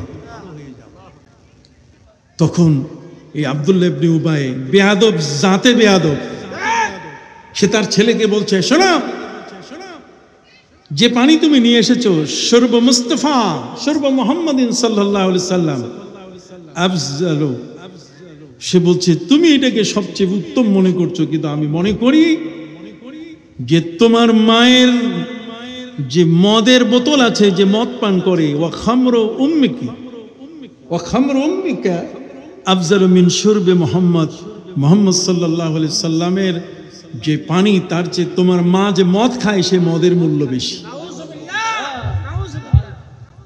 এখন ছেলে বাপের এই কথা সহ্য করতে পারে নাই, কথা কন না, বলছে তোমার মা যে মদ পান করে সেই মদ মুহাম্মদ সাল্লাল্লাহু আলাইহি সাল্লামের পানীয় পানি, যেটা যে পানিটা তিনি পান করে রেখে দিয়েছেন ঝুটা পানি, তার চেয়ে তোমার মায়ের মদের বোতলে যে মদ থাকে সে মদটার মূল্য কি বেশি। একটু নাউজুবিল্লাহ পড়বেন না? ছেলে সহ্য করতে পারে নাই, ছেলে দৌড়িয়ে এসে আমার নবীর দরবারে এসে বলে, নবীজি আযিনতালি আন আকতুল আবা, কথা বুঝে গেছে, আন আকতুলু আবা, আমি আমার বাবাকে হত্যা করব, আপনি আমাকে অনুমতি দেন, আমি আর রাখবো না আমার বাবাকে পৃথিবীতে। কথা কন না, কারণ এই বাবা এত বড় মারাত্মক বেয়াদবি করেছে আপনার সাথে, আমি ছেলে হয়ে এটা আমি বরদাস্ত করতে পারি না। সুবহানাল্লাহ বলেন। এখন বিশাল প্রশ্ন, ছেলে থরথর করে কাঁপতেছে, সে বলছে আমাকে আপনি অনুমতি দেন, আমি তরবারি দিয়ে এই মুহূর্তে তার কল্লা উড়াই দিব। ঠিক আছে, এই আরবিটা এমনও হতে পারে, আযিনতালি আন আকতুলা আবি, আপনি কি আমাকে অনুমতি দিচ্ছেন যে আমার বাবাকে আমি হত্যা করব? কারণ একে রাখার আর প্রয়োজন নাই, যে আপনার সাথে বেয়াদবি করেছে তাকে শেষ করা দরকার। নবী করিম সাল্লাল্লাহু আলাইহি ওয়াসাল্লাম তিনি তাকে বুঝালেন যে দেখো, তোমার বাবা আমাকে গালি দিয়েছে, এটা ঠিক কথা, কিন্তু আমি তো ইসলামের বাইরে যাইতে পারি না, সে তো তোমার বাবা, মামলা তো তুমি নিয়ে আসছো, এই মামলাটা তুমি দায়ের করেছো ছেলে হয়ে তোমার বাবার বিরুদ্ধে, আমি বিচারক। কথা বল না, আমার নবী হলেন কি বিচারক। বিচারক হিসাবে আমাদের প্রিয় নবী সাল্লাল্লাহু আলাইহি সাল্লাম বলছেন, শোনো, তুমি আমার কাছে তোমার বাপের বিরুদ্ধে বিচার এনেছো এবং তুমি আমার কাছে অনুমতি চাচ্ছ যে তোমার হাত দিয়ে তোমার বাবাকে হত্যা করবে, কারণ সে নবীর সাথে কি করছে? বেয়াদবি করছে। নবীর পানি মোবারকটার সাথে কি করছে? বেয়াদবি করছে। কাজেই ছেলের বড় কঠিন প্রস্তাব, আপনি আমাকে অনুমতি দিন, আমি তাকে কি করব? কতল করব। আমার নবী সাল্লাল্লাহু আলাইহি সাল্লাম এমন এক মহান নবী, জগতের পরিবর্তন আনছেন কিভাবে? পবিত্র কুরআন মজিদে আল্লাহ পাক রব্বুল আলামিন বলেন, ওয়া ইন জাহাদাকা আলা আন তুশরিকা বিমা লাইসা লাকা বিহি ইলম ফালা তুতি'হুমা ওয়া সাহিবুহুমা ফিদ দুনিয়া মা'রুফা। আমার আল্লাহ বলেন, যদি মা বাবা তোমাকে আমার সাথে শিরক করতে বাধ্য করে, খবরদার শিরক করতে বাধ্য করার কারণে তুমি যদি তার উপরে অস্ত্র পরিচালনা করতে চাও, তুমি করবে না, যেহেতু তোমার মা তোমার বাবা তার রক্ত তোমার দেহে আছে। ওয়া ইন জাহাদাকা আলা আন তুশরিকা বি মা লাইসা লাকা বিহি ইলম ফালা তুতি'হুমা। খবরদার, মা বাবাকে হত্যা করার অনুমতি নাই। ফালা তুতি'হুমা ওয়া সাহিবুহুমা ফিদ দুনিয়া মা'রুফা। পৃথিবীতে মা বাবার সাথে যে আচরণ করতে হয় তুমি সেইভাবে তার সাথে আচরণ করো। নবীজি বললেন তারাফা, তার মানে তার সাথে রেফক, তার সাথে ভালো ব্যবহার করো। ওয়া আহসিন ইলাই, এবং তার সাথে সৎ ব্যবহার করো। আমার পানিটার কারণে সে আমার সাথে বেয়াদবি করেছে, তোমার মায়ের মদের বোতল, সেই মদের মূল্য, সেই মদের মর্যাদা নবীজির পানি মোবারকের চেয়ে বেশি, এটা বললেও আমি তোমাকে বলতে পারি না যে তুমি তার শাস্তি দাও, তাকে তুমি কতল করো। সুবহানাল্লাহ বলেন। পৃথিবীর মধ্যে একটা ইতিহাস তৈরি হয়ে গেল। এই ছেলে তার বাপের ক্ষেত্রে নবী করিম সাল্লাল্লাহু আলাইহি ওয়াসাল্লামের কাছে বহুবার সুপারিশ করেছে যে বাবাটাকে কোনো মতেই একটা পথে আনা যায় কি না। কথা কি বুঝতে পারছেন? সম্মানিত সুধী বন্ধুরা আমার, সংক্ষিপ্তভাবে আপনাদের কাছে আবেদন করতে চাই, প্রিয় নবী সাল্লাল্লাহু আলাইহি ওয়াসাল্লামের সাথে যারা বেয়াদবি করে তারা কখনো পথ খুঁজে পায় না। আল্লাহ তাআলা আমাদের জন্য সুন্দর সঠিক পথ পাবার জন্য পৃথিবীতে আল্লাহ যেমন তার জন্য দুয়ার খুলে রেখে দিয়েছেন তওবার, ঠিক তার নবীর দুয়ারও খুলে রেখেছেন। ওয়ালাউ আন্নাহুম ইযযালামু আনফুসাহুম জাউকা ফাস্তাগফিরুল্লাহ ওয়াস্তাগফার লাহুমুর রাসূল লাওয়াজাদুল্লাহ তাওয়াবার রহিমা। যদি তোমাদের মধ্যে কেউ নবীর মদিনায়, নবীর রওজার পাশে, নবীর কাছে যদি তোমরা কেউ যাও আর সেখানে গিয়ে যদি তোমরা নিজের গুনাহ মাফ চাও আর নবী একটু সুপারিশ করে দিলে তোমার জীবনের সমস্ত গুনাহ মাফ হয়ে যাবে, তোমার ভিতরে পবিত্রতা চলে আসবে, তুমি পৃথিবীর শ্রেষ্ঠ মানুষে পরিণত হয়ে যাবে। সুবহানাল্লাহ বলেন। নবীর রওজা মোবারকে আসতে বলা হয়েছে। ওরা তো বলে কবর জিয়ারতে যাওয়া যাবে না, দূরে সফর করা যাবে না, লা তাশুদ্দুর রিহাল ইল্লা ইলা সালাসাতি মাসাজিদা, পৃথিবীর 3টা মসজিদ ছাড়া আর কোথাও যাওয়া যাবে না, সফর করা যাবে না। তারা মনে করে যে এখন যদি আপনি মদিনা মুনাওয়ারায় যান অথবা কোনো অলির মাজারে আপনি যদি যান তাহলে সে জিয়ারত করা যাবে না। আমাদের দেশের এই ধরনের কিছু ওয়াহাবি নজদি বলে কিনা, জোরে বলেন, বলে কিনা? ওরা আসতে দেয় না। ওরা বলে যে না, নবী করিম সাল্লাল্লাহু আলাইহি ওয়াসাল্লাম বলেছেন লা তাশুদ্দুর রিহাল ইল্লা ইলা সালাসাতি মাসাজিদা, 3টা মসজিদ ছাড়া কোথাও যাওয়া যাবে না। তো 3টা মসজিদ ছাড়া কোথাও যদি যাওয়া না যায় তো ওরা তো দেখি সব মসজিদ ঘুরে বেড়ায়। কথা কন না? এক মসজিদ থেকে আরেক মসজিদ, এক মসজিদ থেকে আরেক মসজিদ, এক জেলা থেকে আরেক জেলার মসজিদে যায় কিনা? একটু হাত উঁচু করে বলেন না, যায় কিনা? তো ওরা তো ঠিক নাই, ফতোয়া জারি করে আমাদের উপরে, যারা আমরা সুন্নি মুসলমান নবী প্রেমিক যারা, তাদের উপরে তারা বলে যে না, মাজারের কাছে যাওয়া যাবে না। হযরত নবীজি বলছেন কুনতু নাহাইতুকুম আন জিয়ারাতিল কুবুর আলা ফাজুরুহা, আমি তোমাদেরকে কবর জিয়ারত করতে নিষেধ করেছি, এখন অনুমতি দিলাম তোমরা কবর জিয়ারত করবে। অতএব যে নবী কবর জিয়ারত করার জন্য অনুমতি দিয়েছেন উনি কি বলে দিয়েছেন যে বাড়ির পাশেরটা করা যাবে আর ওই আজমির শরীফ এত দূরে যাওয়া যাবে না? এটা কি উনি বলছেন নাকি? এমন কোনো কথা তিনি বলেন নাই। তো যারা আজকে আমাদের সমাজে এই সমস্ত কথা বলে তারা বিভ্রান্তির অন্ধকারের মধ্যে কোণঠাসা হয়ে পড়ে আছে। এদের চোখ অন্ধ, এদের জ্ঞান অন্ধ, এদের মানসিকতা অন্ধ, সবকিছু মিলিয়ে এই জ্ঞান পাপীরা আজ আমাদের সমাজের সবচেয়ে বড় ওয়াজের মাহফিলের মঞ্চগুলো দখল করে তারা আজকে আমাদেরকে ওয়াজ নসিহত শোনাচ্ছে যে ওয়াজের মধ্যে কোনো পবিত্রতা, সেই ওয়াজের মধ্যে কোনো আদব বলতে গেলে কিছু নাই। কথা খেয়াল করেছেন? অতএব ওয়া আন্না হাযা সিরাতি মুস্তাকিমা, আল্লাহ বলছেন আমার একটা সোজা রাস্তা আছে, এটার নাম সিরাতে মুস্তাকিম। এটার নাম কি? সিরাতে মুস্তাকিম। আর এর পাশে আরো অনেকগুলো রাস্তা আছে, এগুলো সিরাতে মুস্তাকিম না। কথা কন না? ওয়া আন্না হাযা সিরাতি মুস্তাকিমা, এটাই হলো আমার সোজা রাস্তা। এই সোজা রাস্তা আপনি বুঝবেন কিভাবে যে এটা সোজা রাস্তা? এটা সোজা রাস্তা বোঝার উপায় কি, আলামত কি? সোজা রাস্তা বোঝার আলামত হলো উলাইকা মা আনআমা আল্লাহু আলাইহিম মিনান নাবিয়্যিনা ওয়াস সিদ্দীকিনা ওয়াশ শুহাদাই ওয়াস সালিহিন ইহদিনাস সিরাতাল মুস্তাকিম সিরাতাল লাযিনা আনআমতা আলাইহিম, আল্লাহ যার উপরে অনুগ্রহ করেছেন, যেই মানুষগুলোর উপরে দয়া করেছেন, সেই মানুষগুলো যে পথে চলছে সেটাই হলো কি? সিরাতে মুস্তাকিম। সুবহানাল্লাহ বলেন।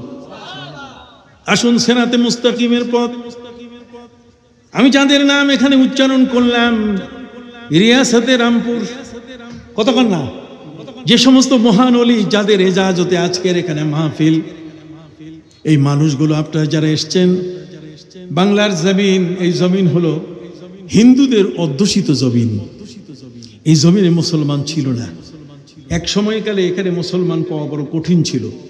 সাহাবায়ে কেরামের একটা দল, তারা যেমন এসেছিলেন রংপুর লালমনিরহাট, ঠিক ঠিক এমনি করে মালাবার হয়ে চট্টগ্রাম হয়ে তারা সিলেট হয়ে চলে গেছিলেন গোয়াংজো। তার মানে নবী করিম সাল্লাল্লাহু আলাইহি ওয়াসাল্লামের সেই সাহাবী হযরতে ওয়াক্কাস রাদিয়াল্লাহু তাআলা আনহু, যিনি গোয়াংজো চীনে শুয়ে আছেন। কথা কি বুঝতে পারছেন? এই জমিনের মধ্যে যারা বসবাস করত তাদের কাছে ইসলাম নেওয়া বড় কঠিন ছিল, অথচ তাদের কাছে ইসলাম নিয়ে আসলেন ঠিক এমন একটি সময় যখন গৌর গোবিন্দের রাজত্ব চলছে। এখানে রাজত্ব চলতেছে বীর বিক্রম আদিত্য বিক্রমপুর, ওই মুন্সিগঞ্জের বিক্রমপুর, কথা কন না। এখানে রাজত্ব চলছে পরশুরাম, ওই বগুড়ার মহাস্থানগড়, কথা বলেন। সম্মানিত সুধী, এই বাংলাদেশের পুরো জমিনটা এটা ছিল রাজা মহারাজাদের দখলে। আর সেই জমিনের মধ্যে ইসলাম নিয়ে যারা এসছেন, সুদূর বাগদাদের বড় পীর আব্দুল কাদের জিলানী রহমতুল্লাহ আলাইহির দুই নাতি এই বাংলাদেশের জমিনের মধ্যে এসছেন। তার মধ্যে একজন হলেন হযরতে শাহ মাকদুম রূপস রহমতুল্লাহ আলাইহি, আরেকজন হলেন শাহ মিরান, যিনি নোয়াখালীতে শুয়ে আছেন। কথা বলেন। শাহ মাকদুম আর কি শাহ মিরান, তারা এই জমিনের মধ্যে এসছেন। তাদের ক্ষমতা কি ছিল? আল্লাহ তাআলা তাদের মধ্যে এমন এক ক্ষমতা, এক শক্তি দান করেছেন, যেই শক্তিটা তাদের দৃষ্টিশক্তি যেমন এত শক্তিশালী ছিল, তাদের হাতের ইশারা ইসলাম এগুলোকে স্বীকৃতি দিয়েছে। আমার নবী সাল্লাল্লাহু আলাইহি ওয়াসাল্লাম হাতের ইশারা দিয়ে আকাশের চাঁদ দ্বিখণ্ডিত করেছিলেন। কথা বোঝেন নাই? সেই হাতের সোহবত তো তার সাহাবীদের কাছে ছিল, কথা কন না। সেটা মিরাসান, সেটা মিরাস হিসাবে আমরা একের পরে এক আমাদের এই সমাজের মধ্যে কিছু মানুষ সেটা লাভ করেছে। নবীর প্রেমিকরাই কেবলমাত্র এই বিষয়গুলো কি করতে পারে? লাভ করতে পারে। এবং তারা নবীর প্রেমিক হয়ে যখন ওই পর্যায়ে চলে যান, খুঁটা এত খোলা হয়ে যায় যে চক্ষু বন্ধ করলে তারা নবীজিকে দেখতে পান। সুবহানাল্লাহ বল। আমি প্রায় বলি, হযরতে সুফি ফতে আলী ওয়াইসি রহমতুল্লাহ আলাইহির কাছে একবার কিছু ওয়াহাবি মার্কা আলেম বুখারী শরীফ কাঁধে নিয়ে তার কাছে এসে বলছে যে সুফি সাহেব, আপনি মিলাদ কিয়াম করেন, আপনি ইয়া নবী সালাম আলাইকা বলেন, ইয়া নবী সালাম আলাইকা আপনি পাইছেন কই? এটা কোন জায়গায় আছে? এটা কোন কিতাবে আছে? উনি বলেন, শোনো, সব কিতাবে আছে। কয় কোন কোন কিতাব? কয় বাংলা বলো, আরবি বলো, উর্দু বলো, ফার্সি বলো, নাগরি বলো, সারা পৃথিবীর মধ্যে মানুষ যত ভাষায় কথা বলে, প্রায় ৩৫০০ ভাষায় মানুষ কথা বলে। প্রত্যেকটা ভাষার যদি পুস্তক নিয়ে আসো তাহলে সেখানেও বলা আছে, সেখানেও মিলাদ আছে, সেখানেও কিয়ামত আছে। আপনি দেখেন, আমি একজন মণিপুরের একজন কামিল পাশ একজন আলেম হয়ে যদি আমাকে বলা হয়, আমি তো পারবো না সহজে। কিন্তু সুফি সাহেব একজন জেনারেল মানুষ, নবীর প্রেমে যারা চলে যায় তাদের অবস্থানটা এমন হয়ে যায় যে খাকে গিরাজ্জার সওয়াত, যদি মাটির উপরে তাদের দৃষ্টি পড়ে তাহলে ওই মাটিটা স্বর্ণে পরিণত হয়ে যায়। সুফি ফতে আলী ওয়াইসি রহমতুল্লাহ আলাইহি তিনি বললেন, পৃথিবীর যে কোনো কিতাব নিয়ে আসবে, সব কিতাবে মিলাদ কিয়াম আছে।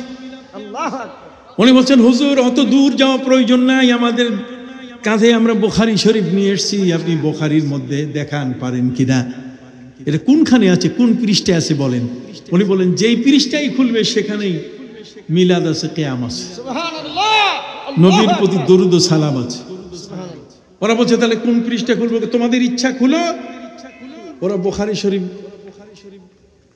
খুলতেছে, খোলার পরে দেখে যে এই পৃষ্ঠার মধ্যে কি আছে আপনি দেখাতে পারবেন সুফি সাহেব? উনি বলছেন, তোমরা আগে পড়ো না, তোমরা পড়লেই তো দেখতে পাবে।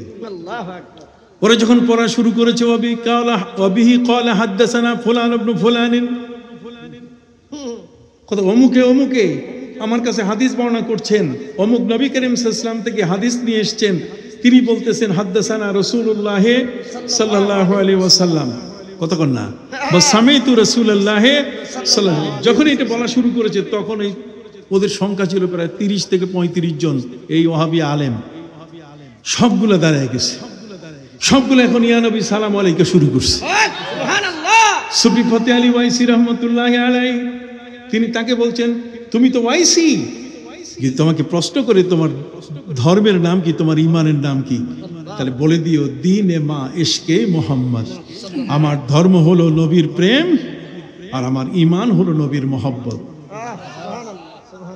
हर कुजादर सीनाम गुल करद जख्मे इश्के शुद गुलिस्ता आखिर दिल सीनाए बीराने मा। হযরত সুফি আলী ফতে আলী ওয়াইসি রহমতুল্লাহ আলাইহি তিনি বলেছেন, আমার এই বুকটা ছিল একটা চাটিয়াল ময়দান, এই বুকটা ছিল কতগুলো পাথর দিয়ে ভরা একটা বালুময় একটা জায়গা। এই জায়গায় নবীর প্রেম বলতে গেলে কিছু ছিল না। আমি আমার এই বুকটাতে নবীর ভালোবাসার গাছগুলোকে এখানে আমি বুনন করলাম। এই গাছগুলোকে রোপণ করার পরে, সেই গাছগুলোকে লাগাবার পরে আমার বুকটা নবীর প্রেমের গাছে পূর্ণ হয়ে গেল। আর সেগুলো আমি আমার প্রেমের আগুন দিয়ে যখন জ্বালানো শুরু করি, তখন আমার পুরা সিনাটা নবীর প্রেমের আগুনে উজ্জ্বলিত হয়ে যায়। এই জন্য তিনি বলেন, হার কুজাদার সিনাম গুল করদ জখমে ইশকে শুদ গুলিস্তা আখির দিল সিনায়ে বীরানে মা। আমার এই বীরান সিনা, যেখানে নবীর মোহব্বত ভালোবাসা বলতে গেলে কিছুই ছিল না, আর সেখানে মোহব্বতের গাছগুলো আমি লাগাইয়া আগুন দিয়ে আমি সেই গাছগুলোকে যখন তাপানো শুরু করি, তখন ইশক আমার জীবনকে এমন প্রভাবিত করে ফেলে, তখন আমি নবীর পাগল হয়ে যাই। নবী ছাড়া আর আমি কিছু বুঝি না। এটি হালত, যারা বলে এটা কি হালত, এটা মানুষের জীবনের এক অবস্থা থেকে আরেক অবস্থায় আসার একটি বিষয়। অতএব সম্মানিত শুধু সেই সুফি ফতে আলী ওয়াইসি রহমতুল্লাহ আলাইহি ছিলেন কবি, তিনি সাহিত্যিক ছিলেন। তার দিওয়ানে ওয়াইসি আছে, কথা বল না, তার দিওয়ানে ওয়াইসি আছে। সেই দিওয়ানে ওয়াইসি এটা খুব কবিতা দিয়ে ভর্তি। সেই দিওয়ানে ওয়াইসি এর মধ্যে যত ধরনের প্রেম ভালোবাসার কাসিদা, এই যতগুলো পংক্তি আছে, এগুলো তিনি পড়া শুরু করলেন। 3 থেকে 4 ঘন্টা ইয়া নবী সালাম আলাইকা চলতেছে। তার মানে এতদিন এই ওয়াহাবিরা যে কাজা তাদের যে পড়ে নাই, এই কাজাটা উনি 4 ঘন্টা ধরে ওদেরকে তিনি বসতে দেন নাই, খালি কবিতা পড়ে পড়ে নবীর প্রেমের আগুন জ্বালায় দিলেন। সবাই ইয়া নবী সালাম আলাইকা, জোরে বলেন সবাই কি ইয়া নবী সালাম আলাইকা। তাহলে আল্লাহর নবীর প্রেমিক যারা, সেই সকল ব্যক্তিদের কাছে যতক্ষণ পর্যন্ত আসবে না, ততক্ষণ পর্যন্ত সেই ব্যক্তি সিরাতে মুস্তাকিম পাবে না। মানুষের ভিতরে সে ভয়ঙ্কর ক্যান্সার যেগুলো আছে, হিংসা, বিদ্বেষ, অহংকার, পরশ্রী কাতরতা, সুদ খাওয়া, ঘুষ খাওয়ার যে প্রবণতা, কতক্ষণ না জেনা ব্যভিচারের যে মানসিকতা, এগুলো থেকে একটা মানুষকে পবিত্র করতে গেলে তাকে নিয়ে আসতে হবে কার কাছে? আল্লাহর ওলিদের হাসপাতালে। কতক্ষণ? আল্লাহর ওলিদের হাসপাতালে যখন আপনি নিয়ে আসবেন, এখানে আসার পরে যখন বসে লা ইলাহা ইল্লাল্লাহর জিকির দিবে, লা ইলাহা, নাই কোনো মাবুদ ইল্লাল্লাহ, আছেন কে? আল্লাহ। নাই কোনো মাবুদ নেগেটিভ, কতক্ষণ না, আর আছেন আল্লাহ, এটা কি পজিটিভ। তো নেগেটিভ আর পজিটিভ ছাড়া এই বিদ্যুতের আলো কি জ্বলে না? তো নেগেটিভ পজিটিভ যখন লা ইলাহা ইল্লাল্লাহর জিকির কলবের মধ্যে জারি হয়ে যাবে, তখন তার কলবের মধ্যে ঈমানের নূর জ্বলে আসবে। তখন ওই লোকটা তার চোখ দিয়ে সে ওই মদিনার জমিনের অতটুকু জায়গা দেখবে না, সে দেখতে পাবে না হাওয়ান ওই 900 কিলোমিটার দূরের পথ, তার জন্য দেখা সহজ হয়ে যাবে। সুবহানাল্লাহ। বরফের আব্দুল কাদের জিলানী রহমতুল্লাহি আলাইহি, সম্মানিত সুধী, তিনি আসরের উযু করতেছিলেন, কথা বলেন। এই আসরের উযু করাকালীন সময়ে তার কানের মধ্যে আওয়াজ আসলো, প্রায় 300 মাইল দূরে পাহাড়ি এলাকায় একজন মহিলা, তিনি ডাক দিচ্ছেন, ইয়া গাউস আগসনি। কি ডাক দিচ্ছেন? ইয়া গাউস আগসনি, হে গাউস আপনি আমাকে সহযোগিতা করুন। ওরা বলে এটা শিরক, ওরা তো শিরকের বিশাল ভর্তি, এই বড় ধরনের থলি নিয়ে ওরা নামছে, কথা বল না। যে মুয়াহিদ, ফতোয়া হলো যে মুয়াহিদ, যে আল্লাহকে আল্লাহ বলে স্বীকার করেছে, সেই ব্যক্তি যদি বলে আম্বাতার রাবিউল বাকলা, আম্বাতার রাবিউল বাকলা, তার মানে এবার ফসলটা খুব ভালো হয়েছে। কতক্ষণ না, এই যে বসন্তকাল ফসলটাকে সুন্দর করে দিয়েছে, এতে সে মুশরিক হবে না। কথা বুঝতে পারছেন? যেহেতু সে তৌহিদপন্থী, তার মুখে আল্লাহর একত্ববাদ আছে, তো আল্লাহর একত্ববাদ ব্যক্তি যদি মুখ দিয়ে বলে দেয়, তার এই মুখের বলাটা এতে শিরক হবে না। জোরে বলেন, কি হবে না? শিরক হবে না। অতএব সম্মানিত সুধী বন্ধুরা আমার, জগতের মধ্যে এই ধরনের ব্যক্তি যারা আল্লাহ তাআলা যাদেরকে মনোনীত করেছেন, যারা আল্লাহর ওলি হয়েছেন, সেই ওলিদের চোখের দৃষ্টি এটাও শক্তিশালী কম না। হযরত বাইজিদ বুস্তামি রহমতুল্লাহ আলাই একটা গাছের নিচে বসা, জোরে বলি কোথায়? গাছের নিচে বসা, তিনি ধ্যানে মগ্ন। আপনি জানেন আল্লাহর ওলিদের চিল্লা আর আমাদের চিল্লার মধ্যে কি আছে? বেশ কম আছে। আল্লাহর ওলিরা চিল্লা করে পাহাড়ে, যেহেতু নবী করিম সাল্লাল্লাহু আলাইহি ওয়াসাল্লাম চিল্লা করছেন কোথায়? পাহাড়ে। মুসা আলাইহিস সালাম তিনি চিল্লা করছেন তুর পাহাড়ে। নবী করিম সাল্লাল্লাহু আলাইহি ওয়াসাল্লাম তিনি চিল্লা করছেন কোথায়? হেরা পর্বত। হযরত নবী নূহ আলাইহিস সালাম তিনি তার অবস্থান নিয়েছিলেন জুদি পাহাড়ে। কোথায়? ওয়াস্তাওয়াদ আলাল জুদি, জুদি পাহাড়ে। ইসলামে পাহাড়ের একটা বিশাল একটা বিষয় আছে। অতএব আমাদের প্রিয় নবী সাল্লাল্লাহু আলাইহি ওয়াসাল্লাম তিনি মোরাকাবা, তিনি বিশেষ ধ্যানে তাহান্নুস, বিশেষ ইবাদতে আত্মনিয়োগ করলেন হেরা পর্বতে। হেরা পর্বতের একটা জায়গায় একলা, কেউ নাই, একটা পাহাড়ের মধ্যে একটা গুহায়, একটা কবরের মতো জায়গায় বসে তারপরে একাকি থাকেন। দেখি 40 দিনের চিল্লা কারে কয়? কতক্ষণ না। সেখানে সাপ আসবে, সেখানে কে আসবে? সাপ আসবে, বিচ্ছু আসবে, অন্যান্য হিংস্র প্রাণীরা আসবে, কেউ ক্ষতি করবে না। সবাই মিলে, আপনি নবীর প্রেমিক, সবাই মিলে আপনাকে সহযোগিতা করবে। সে প্রেম তো আপনার মধ্যে থাকতে হবে। এখন যদি বলেন যে না, গোশত কিনে নিয়ে আসছি মসজিদের ভিতরে, এটা কে জানি চুরি করে নিয়ে গেছে, কতক্ষণ না, টাকা এটা পকেটের মধ্যে ছিল, সেটাও মসজিদ থেকে কি হয়ে গেছে? চুরি হয়ে গেছে। এতগুলো মানুষ চুরি হলো কেন? না না না, যারা চিল্লাকাশি করবে, যারা চিল্লা দিবেন, তাদের চিল্লাটা এতই মূল্যবান চিল্লা যে সেখানে যখন তিনি ঢুকবেন আল্লাহর নাম নিয়ে, তখন কিন্তু পৃথিবীর কোনো প্রাণী তাকে আর আঘাত করবে না, তাকে আক্রমণ করবে না, পৃথিবীর কোনো প্রাণী তার পাশে আসবে না, বরং যে আসবে তাকে সালাম দিয়ে যাবে। নবী প্রেমিকদেরকে প্রাণীরা চিনে। জোরে বলেন, নবী প্রেমিকদের কে চিনে? আমি 2-4টা উদাহরণ আপনাকে দেই। সম্মানিত সুধী, শাহ মাকদুম রূপস রহমতুল্লাহ আলাই চোখের মধ্যে পর্দা করে নেকাব লাগাইয়া তিনি হাঁটতেন। আমরা যদি চোখের মধ্যে চশমা লাগাইছি রে ঠিক কথা, কিন্তু এইভাবে যদি চোখ বন্ধ করে দেই তাহলে সামনে দেখবো, চলা যাবে না। কিন্তু বাংলাদেশের এবং ভারতের 2 জন আল্লাহর ওলি এসছেন, যে 2 জন ওলি তারা চোখের মধ্যে পর্দা লাগাইয়া রাস্তা হাঁটতেন, রাস্তা পার হইতেন, চোখের নেকাব, চোখ ঢেকে। তার মধ্যে একজন হলেন শাহ ওলিউল্লাহ মুহাদ্দিস দেহলভী রহমতুল্লাহ আলাই, আর একজন হলেন শাহ মাকদুম রূপোস। রূ মানে মুখ, মুখমণ্ডল, আর পোষ মানে ঢাকা। রূপোস মানে মুখ ঢাকা, একে বলে রূপোস। এটা হচ্ছে মাস্কুলিন জেন্ডার, এটা হচ্ছে পুরুষবাচক শব্দ, আর এটার স্ত্রীবাচক ফেমিনিন জেন্ডার হলো রূপসী। তো রূপসী তাকে বলে যে মুখ ঢেকে চলে, কিন্তু এখনকার রূপসীরা মুখ ঢাকে না, কথা কন না। এখনকার রূপসীরা কি করে? একেবারে মুখ খোলা করে, তাদের চোখ দেখা যায়, কপাল দেখা যায়, তাদের পেট দেখা যায়, তাদের পিঠ দেখা যায়, কথা কন না। তাদের আবরণগুলো সব এমন যেগুলো দিয়ে তার গোটা দেহের অঙ্গগুলো স্পষ্ট হয়ে যায়। নাউজুবিল্লাহি মিন যালিক। আমাদের দেশের রূপসী এমন নারী, আর তাদেরই কেউ কেউ শোনা যায় প্রশংসা করছে এত বেশি যেটা বলার মতো না, মাথা নষ্ট। কথা বুঝতে পারছেন? যাই হোক বন্ধুরা আমার, শাহ মাকদুম রূপস রহমতুল্লাহ আলাই রাজশাহীর বোয়ালিয়ায় যখন দত্তবাবুরা প্রতিদিন একজন মুসলমানকে ধরে ধরে জবাই করে তার রক্ত দিয়ে হোলি খেলা খেলছে, কত বড় দুর্দিন। অমুসলিমরা, দত্তবাবুরা, এই দত্তবাবুরা প্রত্যেক দিন এক একজন মুসলমানকে লিস্টে এনে নাম্বার অনুযায়ী তাদেরকে হত্যা করে তার রক্ত দিয়ে হোলি খেলা খেলে। যদি এই অবস্থা হয় তাহলে এটা ঠেকাবে কেমনে? মুসলমানের তো সেই শক্তি নাই, সেই পরমাণু অস্ত্র নাই। মুসলমানের একমাত্র পরমাণু অস্ত্র হচ্ছে আল্লাহর মদদ।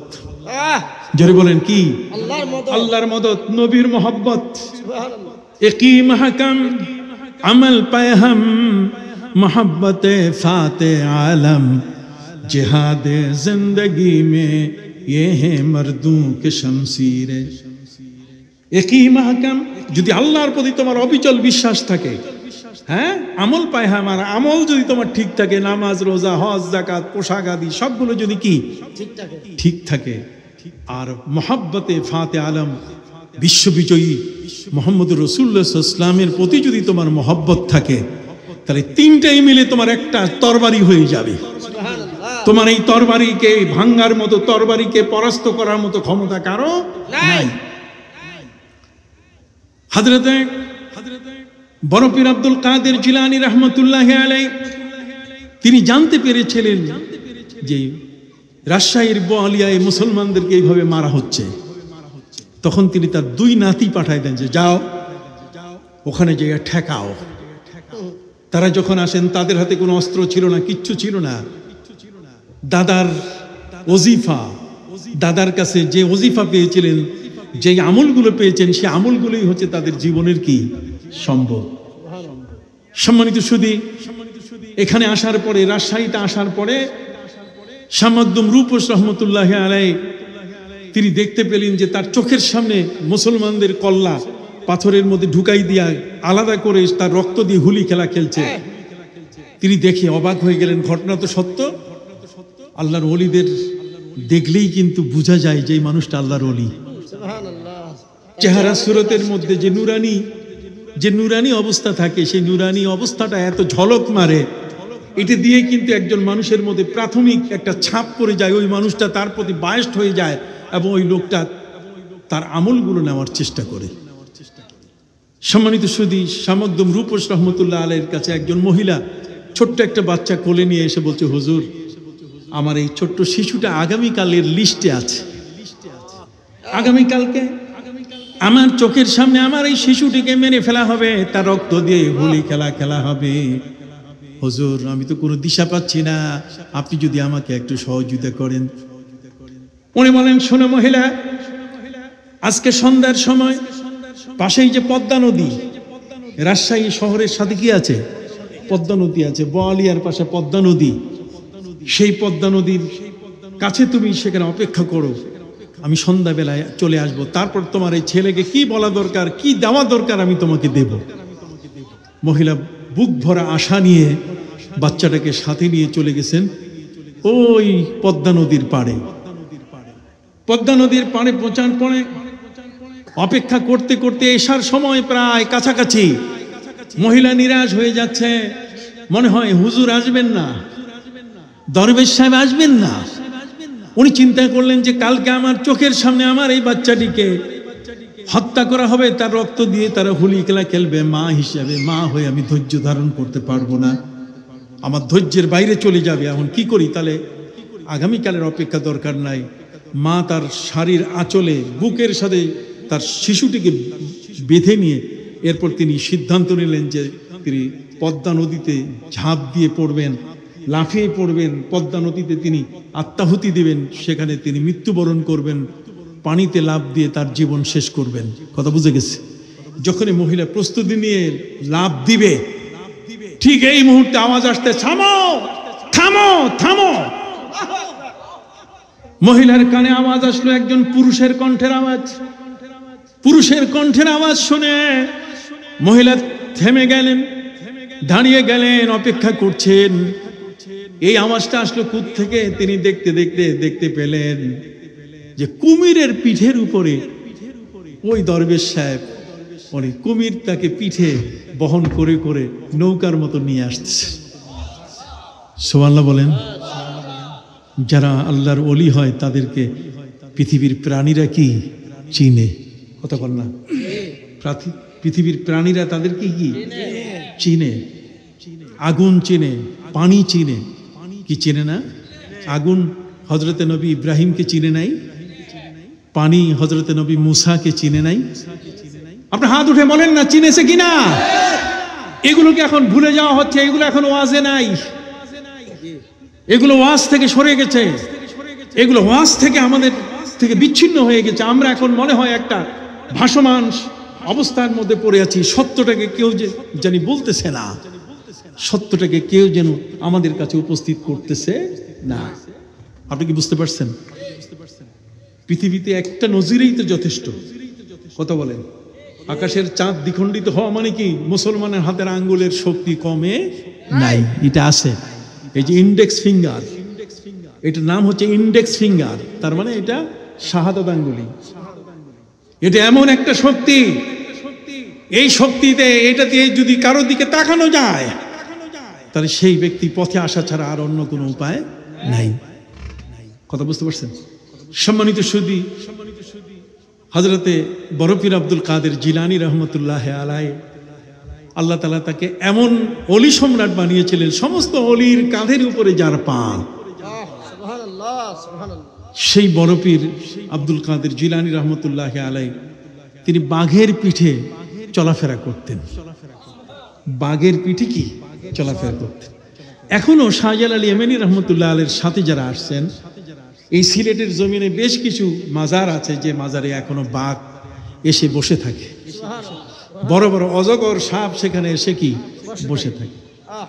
আল্লাহর ওলিদের সোহবত, আপনি বলবেন যে একটা প্রাণী, তার আবার সোহবত কি, একটা প্রাণী তার আবার দেখার আশা কি, কি বলেন আপনি? অবাক কাণ্ড। আমার নবী সাল্লাল্লাহু আলাইহি ওয়াসাল্লামকে দেখার জন্য সাপ আল্লাহর কাছে আবেদন করেছিল যে আল্লাহ তো নবীকে দেখাও। আল্লাহ তার নবীর ট্রানজিট পয়েন্ট, যেখানে নবী করিম সাল্লাল্লাহু আলাইহি ওয়াসাল্লাম হিজরতের সময় 3 দিনের জন্য আশ্রয় নেবেন, সেই জাবালে সৌর, সেই সৌর নামক পাহাড়ে, সেই গুহার মধ্যে আমার নবী সেখানে আশ্রয় নেবেন। সাপকে বলছে তুমি ওই জায়গায় অপেক্ষা করো, আমার নবীকে দেখতে পাবে। কথা বুঝতে পারছেন? সেই সাপ হযরত আবু বকর সিদ্দিক রাদিয়াল্লাহু তাআলা নবীজির সঙ্গী, প্রিয় নবী সাল্লাল্লাহু আলাইহি ওয়াসাল্লামের যেন ক্ষতি কিছু করতে না পারে এই জন্য তিনি কাপড় ছিঁড়ে ছিঁড়ে ওই গুহার ছোট ছোট ছিদ্রগুলো বন্ধ করছিলেন। সব ছিদ্র বন্ধ হয়েছে কিন্তু একটা ছিদ্র বাকি ছিল, সেখানে তিনি তার পা দিয়ে ওই ছিদ্রটা বন্ধ করলেন যাতে নবীকে কোনো বিচ্ছু অথবা কোনো প্রাণী যেন তার কোনো ক্ষতি না করে, কোনো হিংস্র এই ধরনের কোনো বিচ্ছু যেন তার কোনো ক্ষতি না করে। কিন্তু সেখানে ছিল কে? সাপ। ওই সাপটি বারবার নক করতেছে আবু বকর সিদ্দিককে যে তুমি আমার দুয়ার খুলে দাও, আমি 2 নয়নে আমার নবীকে একটু দেখব। সম্মানিত সুধী, সেখানে আবু বকর সিদ্দিক এই বিষয়টা উপলব্ধি করতে পারেন নাই। এক পর্যায়ে সাপ বলছে যে না, তোমাকে কামড়াইয়াও পা সরাই দিয়ে হলো আমার নবীকে আমি দেখব। তাই হয়েছে, সুবহানাল্লাহ, তাই হয়েছে। সম্মানিত সুধী, এই জন্য বলা হয় আবু বকর সিদ্দিক রাদিয়াল্লাহু তাআলা আনহু তার শেষ জীবনে এই সাপের আঘাতের যে ব্যথাটা, এই ব্যথাটা নিয়ে তিনি ইন্তেকাল করেছিলেন। কথা বুঝতে পারছেন? আবু বকর সিদ্দিক রাদিয়াল্লাহু তাআলা আনহু সাপ পথ খুলতে চায়, আবু বকর সিদ্দিক তিনি এটা বুঝেন নাই। শুধু তাই নয়, বরং নবী করিম সাল্লাল্লাহু আলাইহি ওয়াসাল্লামের একজন সাহাবী ছিলেন, তার নাম হলো সাফিনা। নাম কি? সাফিনা। আন সাফিনা তা মাওলা রাসূলুল্লাহ সাল্লাল্লাহু আলাইহি ওয়াসাল্লাম, নবী করিম সাল্লাল্লাহু আলাইহি ওয়াসাল্লামের একজন গোলাম ছিলেন তিনি। তিনি বলছেন ইন্নী রাকিবতুল বাহরা, আমি একটা বড় নদী পার হচ্ছি, আমি একটা এই যমুনা পদ্মা বড় বড় নদী এরকম একটা নদী আমি পার হচ্ছি। ইন্নী রাকিবতুল বাহরা, আমি সমুদ্র পাড়ি দেওয়ার জন্য একটা নৌকায় উঠেছিলাম, কিন্তু মাঝখানে যাওয়ার পরে এত ঘূর্ণিঝড় হলো যে ঘূর্ণিঝড়ের কারণে আমার নৌকাটা উল্টে গেল মালামাল সহ।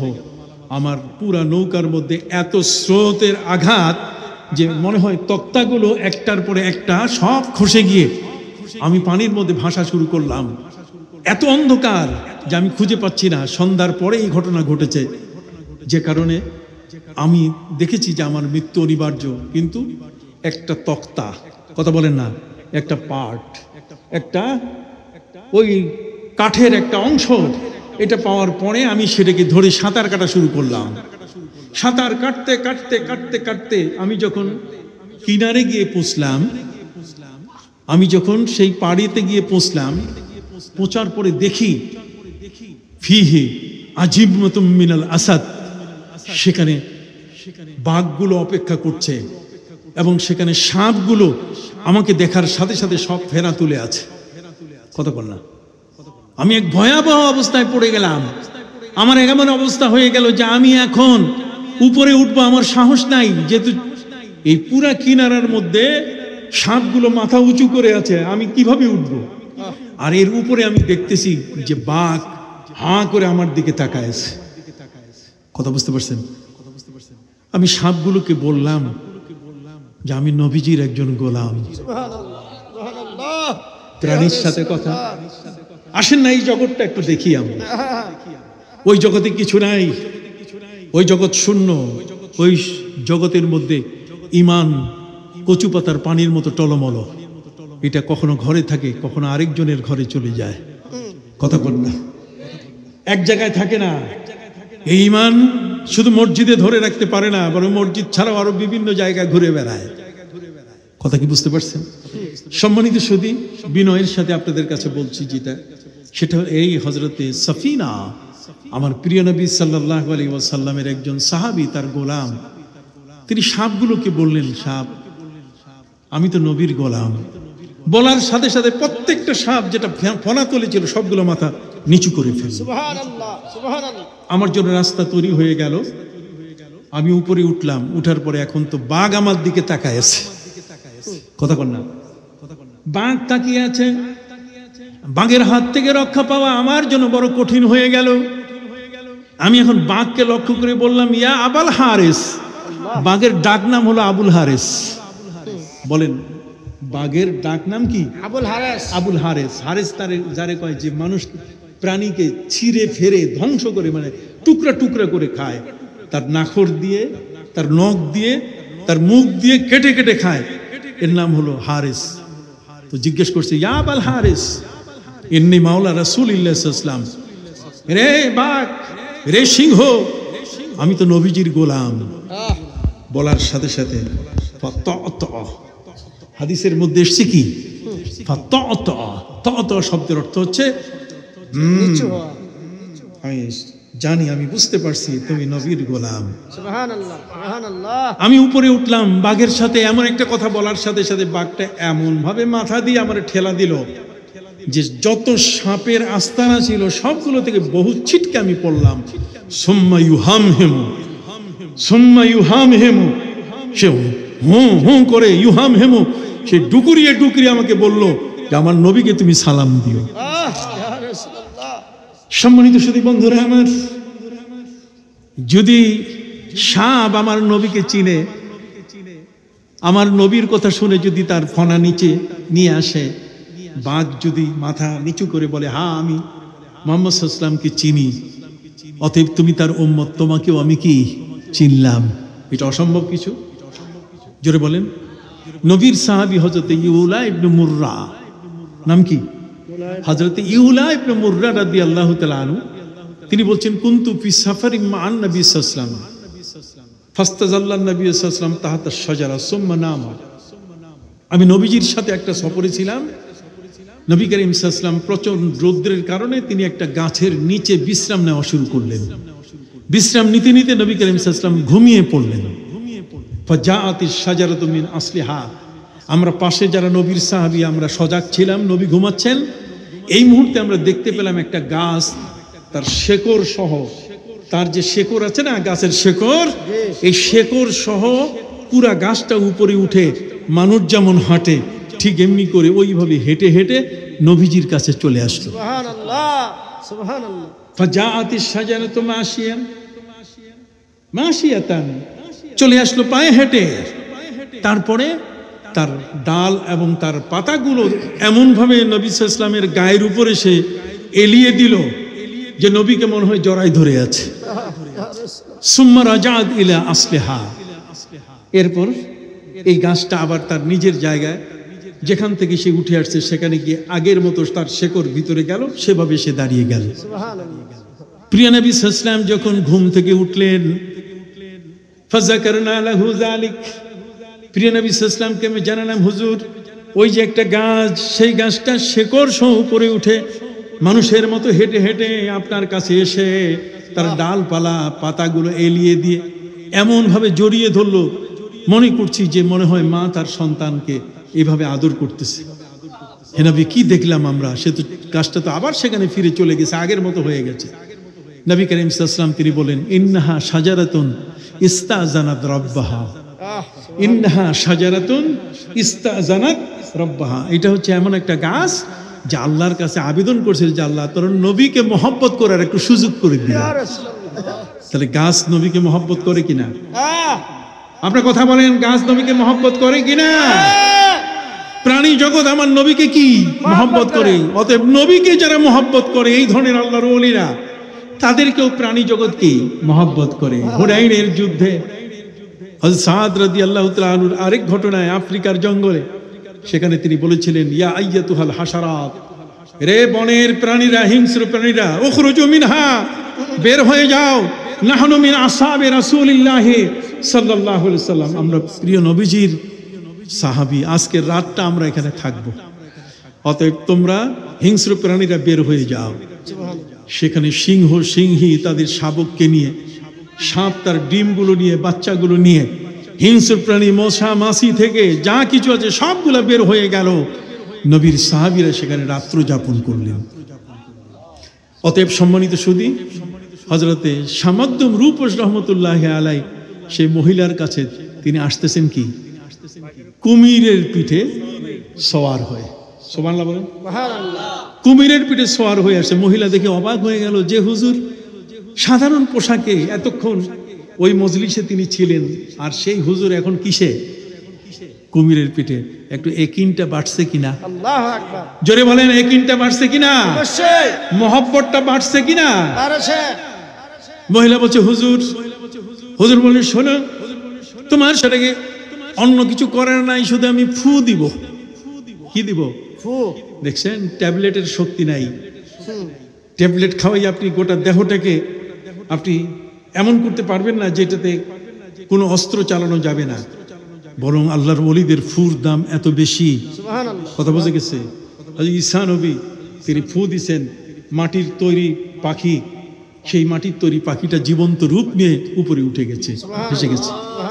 আন্নী আখলুকু লাকুম মিনাত তিন কাহায়াতি তাইরি ফাআনফুখু ফি ফায়াকুনু তাইরাম বিইজনিল্লাহ। কথা কি বুঝতে পারছেন? সম্মানিত সুধী, হযরতে শামাদ্দুম রূপস রাহমাতুল্লাহ আলাইহি তিনি কি দিলেন? ফু দিলেন। ফু দেওয়ার সাথে সাথে এই বাচ্চাটির গায়ের মধ্যে ফু লাগছে কি লাগে নাই, আপনি এটা বুঝবেন কেমনে?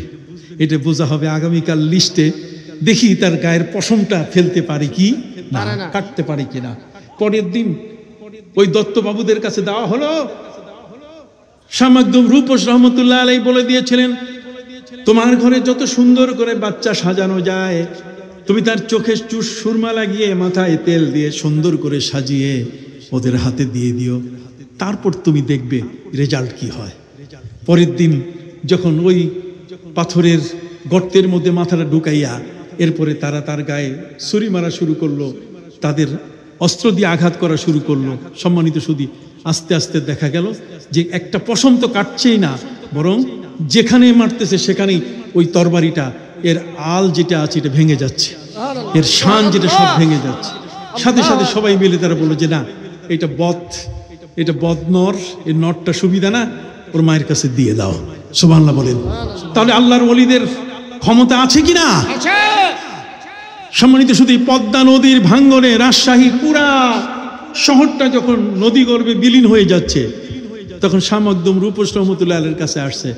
ওই ডিসি সাহেবের কাছে যায় নাই, কতক্ষণ না, এটা নির্বাহী অফিসার সাহেবের কাছে যায় নাই, মন্ত্রী সাহেবের কাছে যান নাই, প্রেসিডেন্ট সাহেবের কাছে যায় নাই, সব এই রাজশাহীবাসী, রাজশাহী শহরের সমস্ত বাসিন্দা একজন অলির হাতে, যার কাছে কিচ্ছু নাই, যার মুখে শুধু কোরআনের আয়াত, হাতে আছে মাত্র তসবিহ, তার কাছে এসে বলছে যে হুজুর, এই পদ্মার ভাঙ্গনে তো আমরা শেষ হয়ে গেলাম, নদী গর্ভে গোটা শহর বিলীন হয়ে যাচ্ছে, হুজুর একটু দোয়া করেন। উনি বলছেন ঠিক আছে, দোয়া তো করবো একটু পরে, আগে ওকে শাসন করে নেই। তার পায়ে ছিল দুটো খরম, এই খরমের মধ্যে ডাইন পায়ের খরম, এটা হাতে নিয়ে তিনি সজোরে পদ্মা নদীর দিকে নিক্ষেপ করে বলেন, পদ্মা থাম, থাম, আর এক চুল বাড়বি না। সুবহানাল্লাহ। খরম সেখানে চলে গেছে, আর এক চুল সামনে বাড়ে নাই। এখনো দরগা ঘাটে রাজশাহীতে সেখানে একটা খরম আছে, আরেকটা খরম কি নাই। ওদেরকে যদি বলেন, ওরা বলবে আমাদেরকে, এইটা কোনো কথা হইল, এটা কোনো কথা হইল, এটাকে ওরা মানতে চায় না। আমরা বলি সুরমা নদীর উপরে 360 জন সাথীকে সাথে নিয়ে শাহজালাল ইয়ামানী রহমতুল্লাহ আলাইহি একটা জায়নামাজের উপরে পার হয়ে গেছে। কি বলেন, ঠিক কিনা? গৌর গোবিন্দের বাড়ির সামনে গিয়ে আজান দেওয়া হয়েছে, সে আজানে তার 6 তলা বিল্ডিং মাটির সাথে বসে গেছে। ওরা বলছে এটা কোনো কথা হইল? হ্যাঁ, আজানের এত শক্তি। আরে আজানের শক্তি যদি না হয়, ওয়াজ্জিন ফিন্নাস বিল হজ্জ ইয়াতুকা রিজালান ওয়া আলা কুল্লি দামির ইয়াতিনা মিন কুল্লি ফাজ্জিন আমিক। ইব্রাহিম, তুমি হজের আজান দাও। আর সেই হজের আজান ইব্রাহিম নবী দিতে গিয়ে প্রশ্ন করলেন, এটা কয়জন মানুষ শুনবে? আমার আশপাশে তো কোনো মানুষ নাই। তখন আল্লাহ তাআলা বললেন যে আশপাশে থাকবে কি থাকবে না, কার কানে পৌঁছাতে হবে কি হবে না, এটা দায়িত্ব কার? আমার। আজান, আজান হচ্ছে এটা এমন একটা আহ্বান, এটা মিনারে মিনারে যখন আজান হয় তখন শয়তান পালানো শুরু করে। ওয়ালা হুজুরাত, শয়তান পায়জামা নষ্ট করে পালানো শুরু করে। আজানের শক্তি এত বড়, আজান জিন জাতি সহ্য করতে পারে না। কতক্ষণ না, এই যে দুষ্ট জিন আছে যেগুলো, সেগুলো মুসলমানের আজানকে সহ্য করতে পারে না। এই জন্য আপনি দেখবেন কোনো জিনগ্রস্ত রুগীর কানে যদি আজান দেয় তো ওইটা পালাবার চেষ্টা করবে, আর থাকবে না। কথা কি বুঝতে পারছেন? আমি এই কারণে আপনাদের কাছে সংক্ষিপ্তভাবে যেটা বলতে চাই, আজকের শামুকদুম রূপস রহমতুল্লাহ আলাই তার খরম দিয়ে তিনি ওই নদীকে শাসন করার কারণে পদ্মা সামনে আসতে পারে নাই। এই ধরনের মহান ওলিরা আমাদের দেশে আছেন কিনা, যাদের কারণে মাথার টিকিটা এটা উঠাই দিয়ে মাথায় টুপি পড়ছে, কোনো লজ্জা নাই, কোনো সরব নাই, কিচ্ছু নাই। আপনি আমেরিকার একটা মানুষের মাথায় আপনি টুপি দিয়ে তার রাখতে পারবেন না। কথা বুঝতে পারছেন? আপনি ওই সমস্ত ইউরোপের মানুষদের মাথায় আপনি টুপি দেন, রাখবে না। যাদের মাথায় টিকি ছিল, আল্লাহর ওলিরা টিকির বদলে কি দিয়েছেন? টুপি দিয়েছেন। যাদের ছিল ধুতি, তাদেরকে তারা ইসলামের পোশাক দিয়েছেন, লুঙ্গি দিয়েছেন। কতক্ষণ না, এই যে তাদের মুখে দাঁড়িয়ে এসছে, মা বোনদের মধ্যে পর্দা, পুশিদা, এই সব আইন তৈরি করার কারণে জেনা বেবিচার থেকে মানুষ বেঁচে গেছে। আল্লাহ নামের জিকির করতে করতে তাদের সিনার মধ্যে আল্লাহ নামটাকে এমন ভাবে অঙ্কিত করেছেন যে গোটা দেহের পশমে পশমে আল্লাহ আল্লাহ জিকির শুরু হয়ে যায়। আরে তাকবীর, মনসুর আরে রিসালাত, মনসুর ওলি আল্লাহ যেখানে। মনসুর হাল্লাজের মতো একজন ব্যক্তি, কতক্ষণ না, মনসুর হাল্লাজের মতো একটা ব্যক্তি আমাদের কিন্তু তাসাউফের সিলসিলায় একজন ব্যক্তি, কতক্ষণ না, সে মনসুর হাল্লাজ। ওনাকে যখন আনাল হক, আমি সত্য, এইটা বুঝতে গিয়ে আলেমরা ভুল করলো। আমাদের দেশে অনেক এমন আলেম আছেন যিনি একটা ছোট্ট কথা নিয়ে এটাকে এদিক সেদিক করে টোরে মানুষকে বিভ্রান্ত করে। কথা করে না তো। মনসুর হাল্লাজের আনাল হক এই শব্দটি এত বড় কঠিন একটা শব্দ, এটা সহজে কেউ বুঝতে পারে নাই। মনসুর হাল্লাজ, তিনি, তাকে বন্দি করা হলো।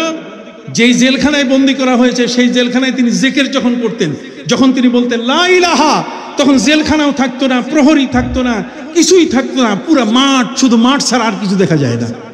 আর যখন ইল্লাল্লাহ বলেন তখন কি? তখন জেলখানাও ঠিক থাকে, প্রহরী ঠিক থাকে, জেলার ঠিক থাকে, কনস্টেবল ঠিক থাকে, সবকিছু ঠিক থাকে। আপনি কথা কি বুঝতে পারছেন? কাজে ওয়া আন্না হাযা সিরাতি মুস্তাকিমান ফাত্তাবিউ। মাওলানা জহিরুল ইসলাম ফরিদী সাহেব আসছেন, তাকবীর দেওয়া লাগে না? নারায়ে তাকবীর, নারায়ে তাকবীর, নারায়ে রিসালাত। আমরা রিসালাতের মানুষ, ঠিক না? নারায়ে রিসালাত, নারায়ে গাউসিয়া। হযরত মাওলানা জহিরুল ইসলাম ফরিদী সাহেব আমার খুব আদরের, কথা বুঝতে পারছেন? আমি এখনই শেষ করে দেব। আপনারা জানেন আমরা আপনাদের সামনে যে কথাগুলো বলছি সেটা হলো ওয়া আন্না হাযা সিরাতি মুস্তাকিম। আল্লাহ বলেন আমার একটা পথ আছে, সেই পথটা হলো সোজা পথ। এই সোজা পথটা আপনি বুঝবেন কেমনে? সোজা পথটা বুঝার কারণ, পথ সূত্র হলো, এটার চিহ্ন হলো যে এই পথ দিয়ে আল্লাহর ওলিরা চলেন, এই পথ দিয়ে নবীগণ চলেছেন। উলাইকা মা আনআমা আল্লাহু আলাইহিম মিনান নাবিয়্যিনা ওয়াস সিদ্দিকিনা ওয়াস শুহাদা ওয়াস সালিহিন। এত নিরাপদ এই পথটা, যেখানে কোনো পশু প্রাণী তাদেরকে আক্রমণ করতে আসে না, বরং তারা কখনো বাঘের পিঠে চড়েন, কখনো তারা কুমিরের পিঠে সওয়ার হন, কথা বলে না, ঠিক এমনি করে হিংস্র প্রাণীগুলো তাদের অনুগত হয়ে যায়। অতএব সম্মানিত শুধু যারা নবীজির সাথে বেয়াদবি করে, আল্লাহ বলছেন আমি তাদেরকে ছাড়ি নাই। লা তাজিদু কওমান ইউমিনুনা বিল্লাহি ওয়াল ইয়াউমিল আখির ইউআদুনা মান হাদ্দাল্লাহ ওয়া রাসূলা। যে আল্লাহ বা আল্লাহ রসুলের সাথে বেয়াদবি করে তার শানে, তাকে ভালোবাসবে এমন কেউ পৃথিবীতে নেই। আল্লাহ বলছেন ওয়ালাউ কানু মিন আবাইহিম, যদিও তার বাবা হয়, যদিও কি হয়, বাবা হয়। যেমন এই যে যার কথা বললাম আব্দুল্লাহ ইবনে উবাই ইবনে সলুল, তার বাবাকে ছাড়তে রাজি হয় নাই। হ্যাঁ, আবেনাহুম, হযরতে আবু বকর সিদ্দিক রাদিয়াল্লাহু তাআলা বদরের যুদ্ধে তিনি তার ছেলেকে বলে দিলেন, ছেলের সাথে দেখা হয়েছে, ছেলে বলছে বাবা তোমাকে যদি যুদ্ধের সময় পাইতাম কতল করতাম। বাবা বলেন যে তুমি আমার সামনে আসলে তারপর বুঝতে যে আমি বাবা তোমারে কি করতাম, তোমারে কতল করে ফেলতাম। আবু বকর সিদ্দিক রাদিয়াল্লাহু তাআলা তিনি অনুমতি চেয়েছিলেন যে আমার ছেলেটাকে শেষ করি, কি রাখা যাবে না। নবী করিম সাল্লাল্লাহু আলাইহি সাল্লাম তাকে বলছেন ইয়া আবা বকরিন আমা তাআলাম আন্নাকা ইনদি বিমানজিলাতিস সামঈ ওয়াল বাসার, আমার চোখ, আমার কানের শ্রবণ শক্তি যেমন আমার প্রিয়, ঠিক তেমনই তুমি আমার প্রিয়। অতএব তোমার ছেলেকে যে তুমি মারতে চেয়েছো এটাই অনেক। কথা বুঝে গেছে? আও আবেনা আহম, কথা বুঝে, আও ইখওয়ান আহম, ভাই যদি হয় সে ভাইকেও খাতির করেন নাই। হযরতে মাসআব ইবনে উমাইর রাদিয়াল্লাহু তাআলা যিনি ওই যে উহুদের ময়দানে শহীদ হয়েছেন, তিনি তার ভাই বদরের ময়দানে উবাইদ ইবনে উমাইর, তাকে তিনি ছাড়েন নাই, কতল করে ফেলছেন। কথা বুঝে গেছে? ঠিক বলবে। আও আশিরাতাহুম মানে খালু, হযরত উমর ফারুক তার খালু খাস ইবনে হিশাম তাকে ছাড়েন নাই। কথা বুঝে গেছে? ঠিক উতবা, সাইবা, ওয়ালিদ এদেরকে বদরে ছাড়া হয় নাই, আবু জাহালকে ছাড়া হয় নাই। অতএব আমি কথা যেটা বোঝাতে চেয়েছি সেটা হলো এই যে নবীর সাথে যদি কেউ বেয়াদবি করে তার সাথে আমাদের কোনো আপোষ আছে কি? হাত উঁচু করে বলুন, আছে কোনো আপোষ নাই। লা ইউআদুনা মান হাদ্দাল্লাহ ওয়া রাসূলুহু, যেখানে মিলাদ জান, যেখানে নূরের নবী, যেখানে ওলি আল্লাহ, যেখানে কান বান্দাল দরবার শরীফ, ডক্টর কবুলউদ্দিন সরকার সালি সাহেব, মুফতি আবু জাফর রাদওয়ানি সাহেব, জহুরুল ইসলাম পরিদি সাহেব। আজকে আমার এই পর্যন্তই। আল্লাহর দরবারে লাখো শুকর, এখানে আমার আসার সুযোগ হলো। আপনাদেরকে একটি কথা শেষে বলে যাই, সে কথাটি হলো যে আল্লাহর ওলিরা হলেন এমন, এটা হচ্ছে আমাদের দেহের মধ্যে যে সমস্ত ক্যান্সার আছে, হিংসা, বিদ্বেষ, মানুষের প্রতি অহংকার আছে না, এই সমস্ত ক্যান্সার রোগের হাসপাতাল হলো আল্লাহর ওলিদের দরবারে। কাজে এখানে আসলে মানুষ আল্লাহমুখী হয়ে যাবে, আর এখানে ছাড়া যদি অন্যখানে যায় তাহলে সে আল্লাহমুখী হওয়ার কোনো সুযোগ নাই। আরেকটা কথা বলেছি, খুব মনে রাখবেন যে বাংলাদেশে রাজনীতির মাধ্যমে ইসলাম আসে নাই, আসছে ওলিয়া উলিয়াদের মাধ্যমে। কাজে সে ওলিয়া উলিয়াদের প্রতি যেন আমাদের শ্রদ্ধাটা ঠিক থাকে। সবাই ভালো থাকেন, সবার প্রতি শ্রদ্ধা রেখে আজকের মতো এখানে শেষ করলাম। আসসালামু আলাইকুম ওয়া রাহমাতুল্লাহি ওয়া বারাকাতুহু।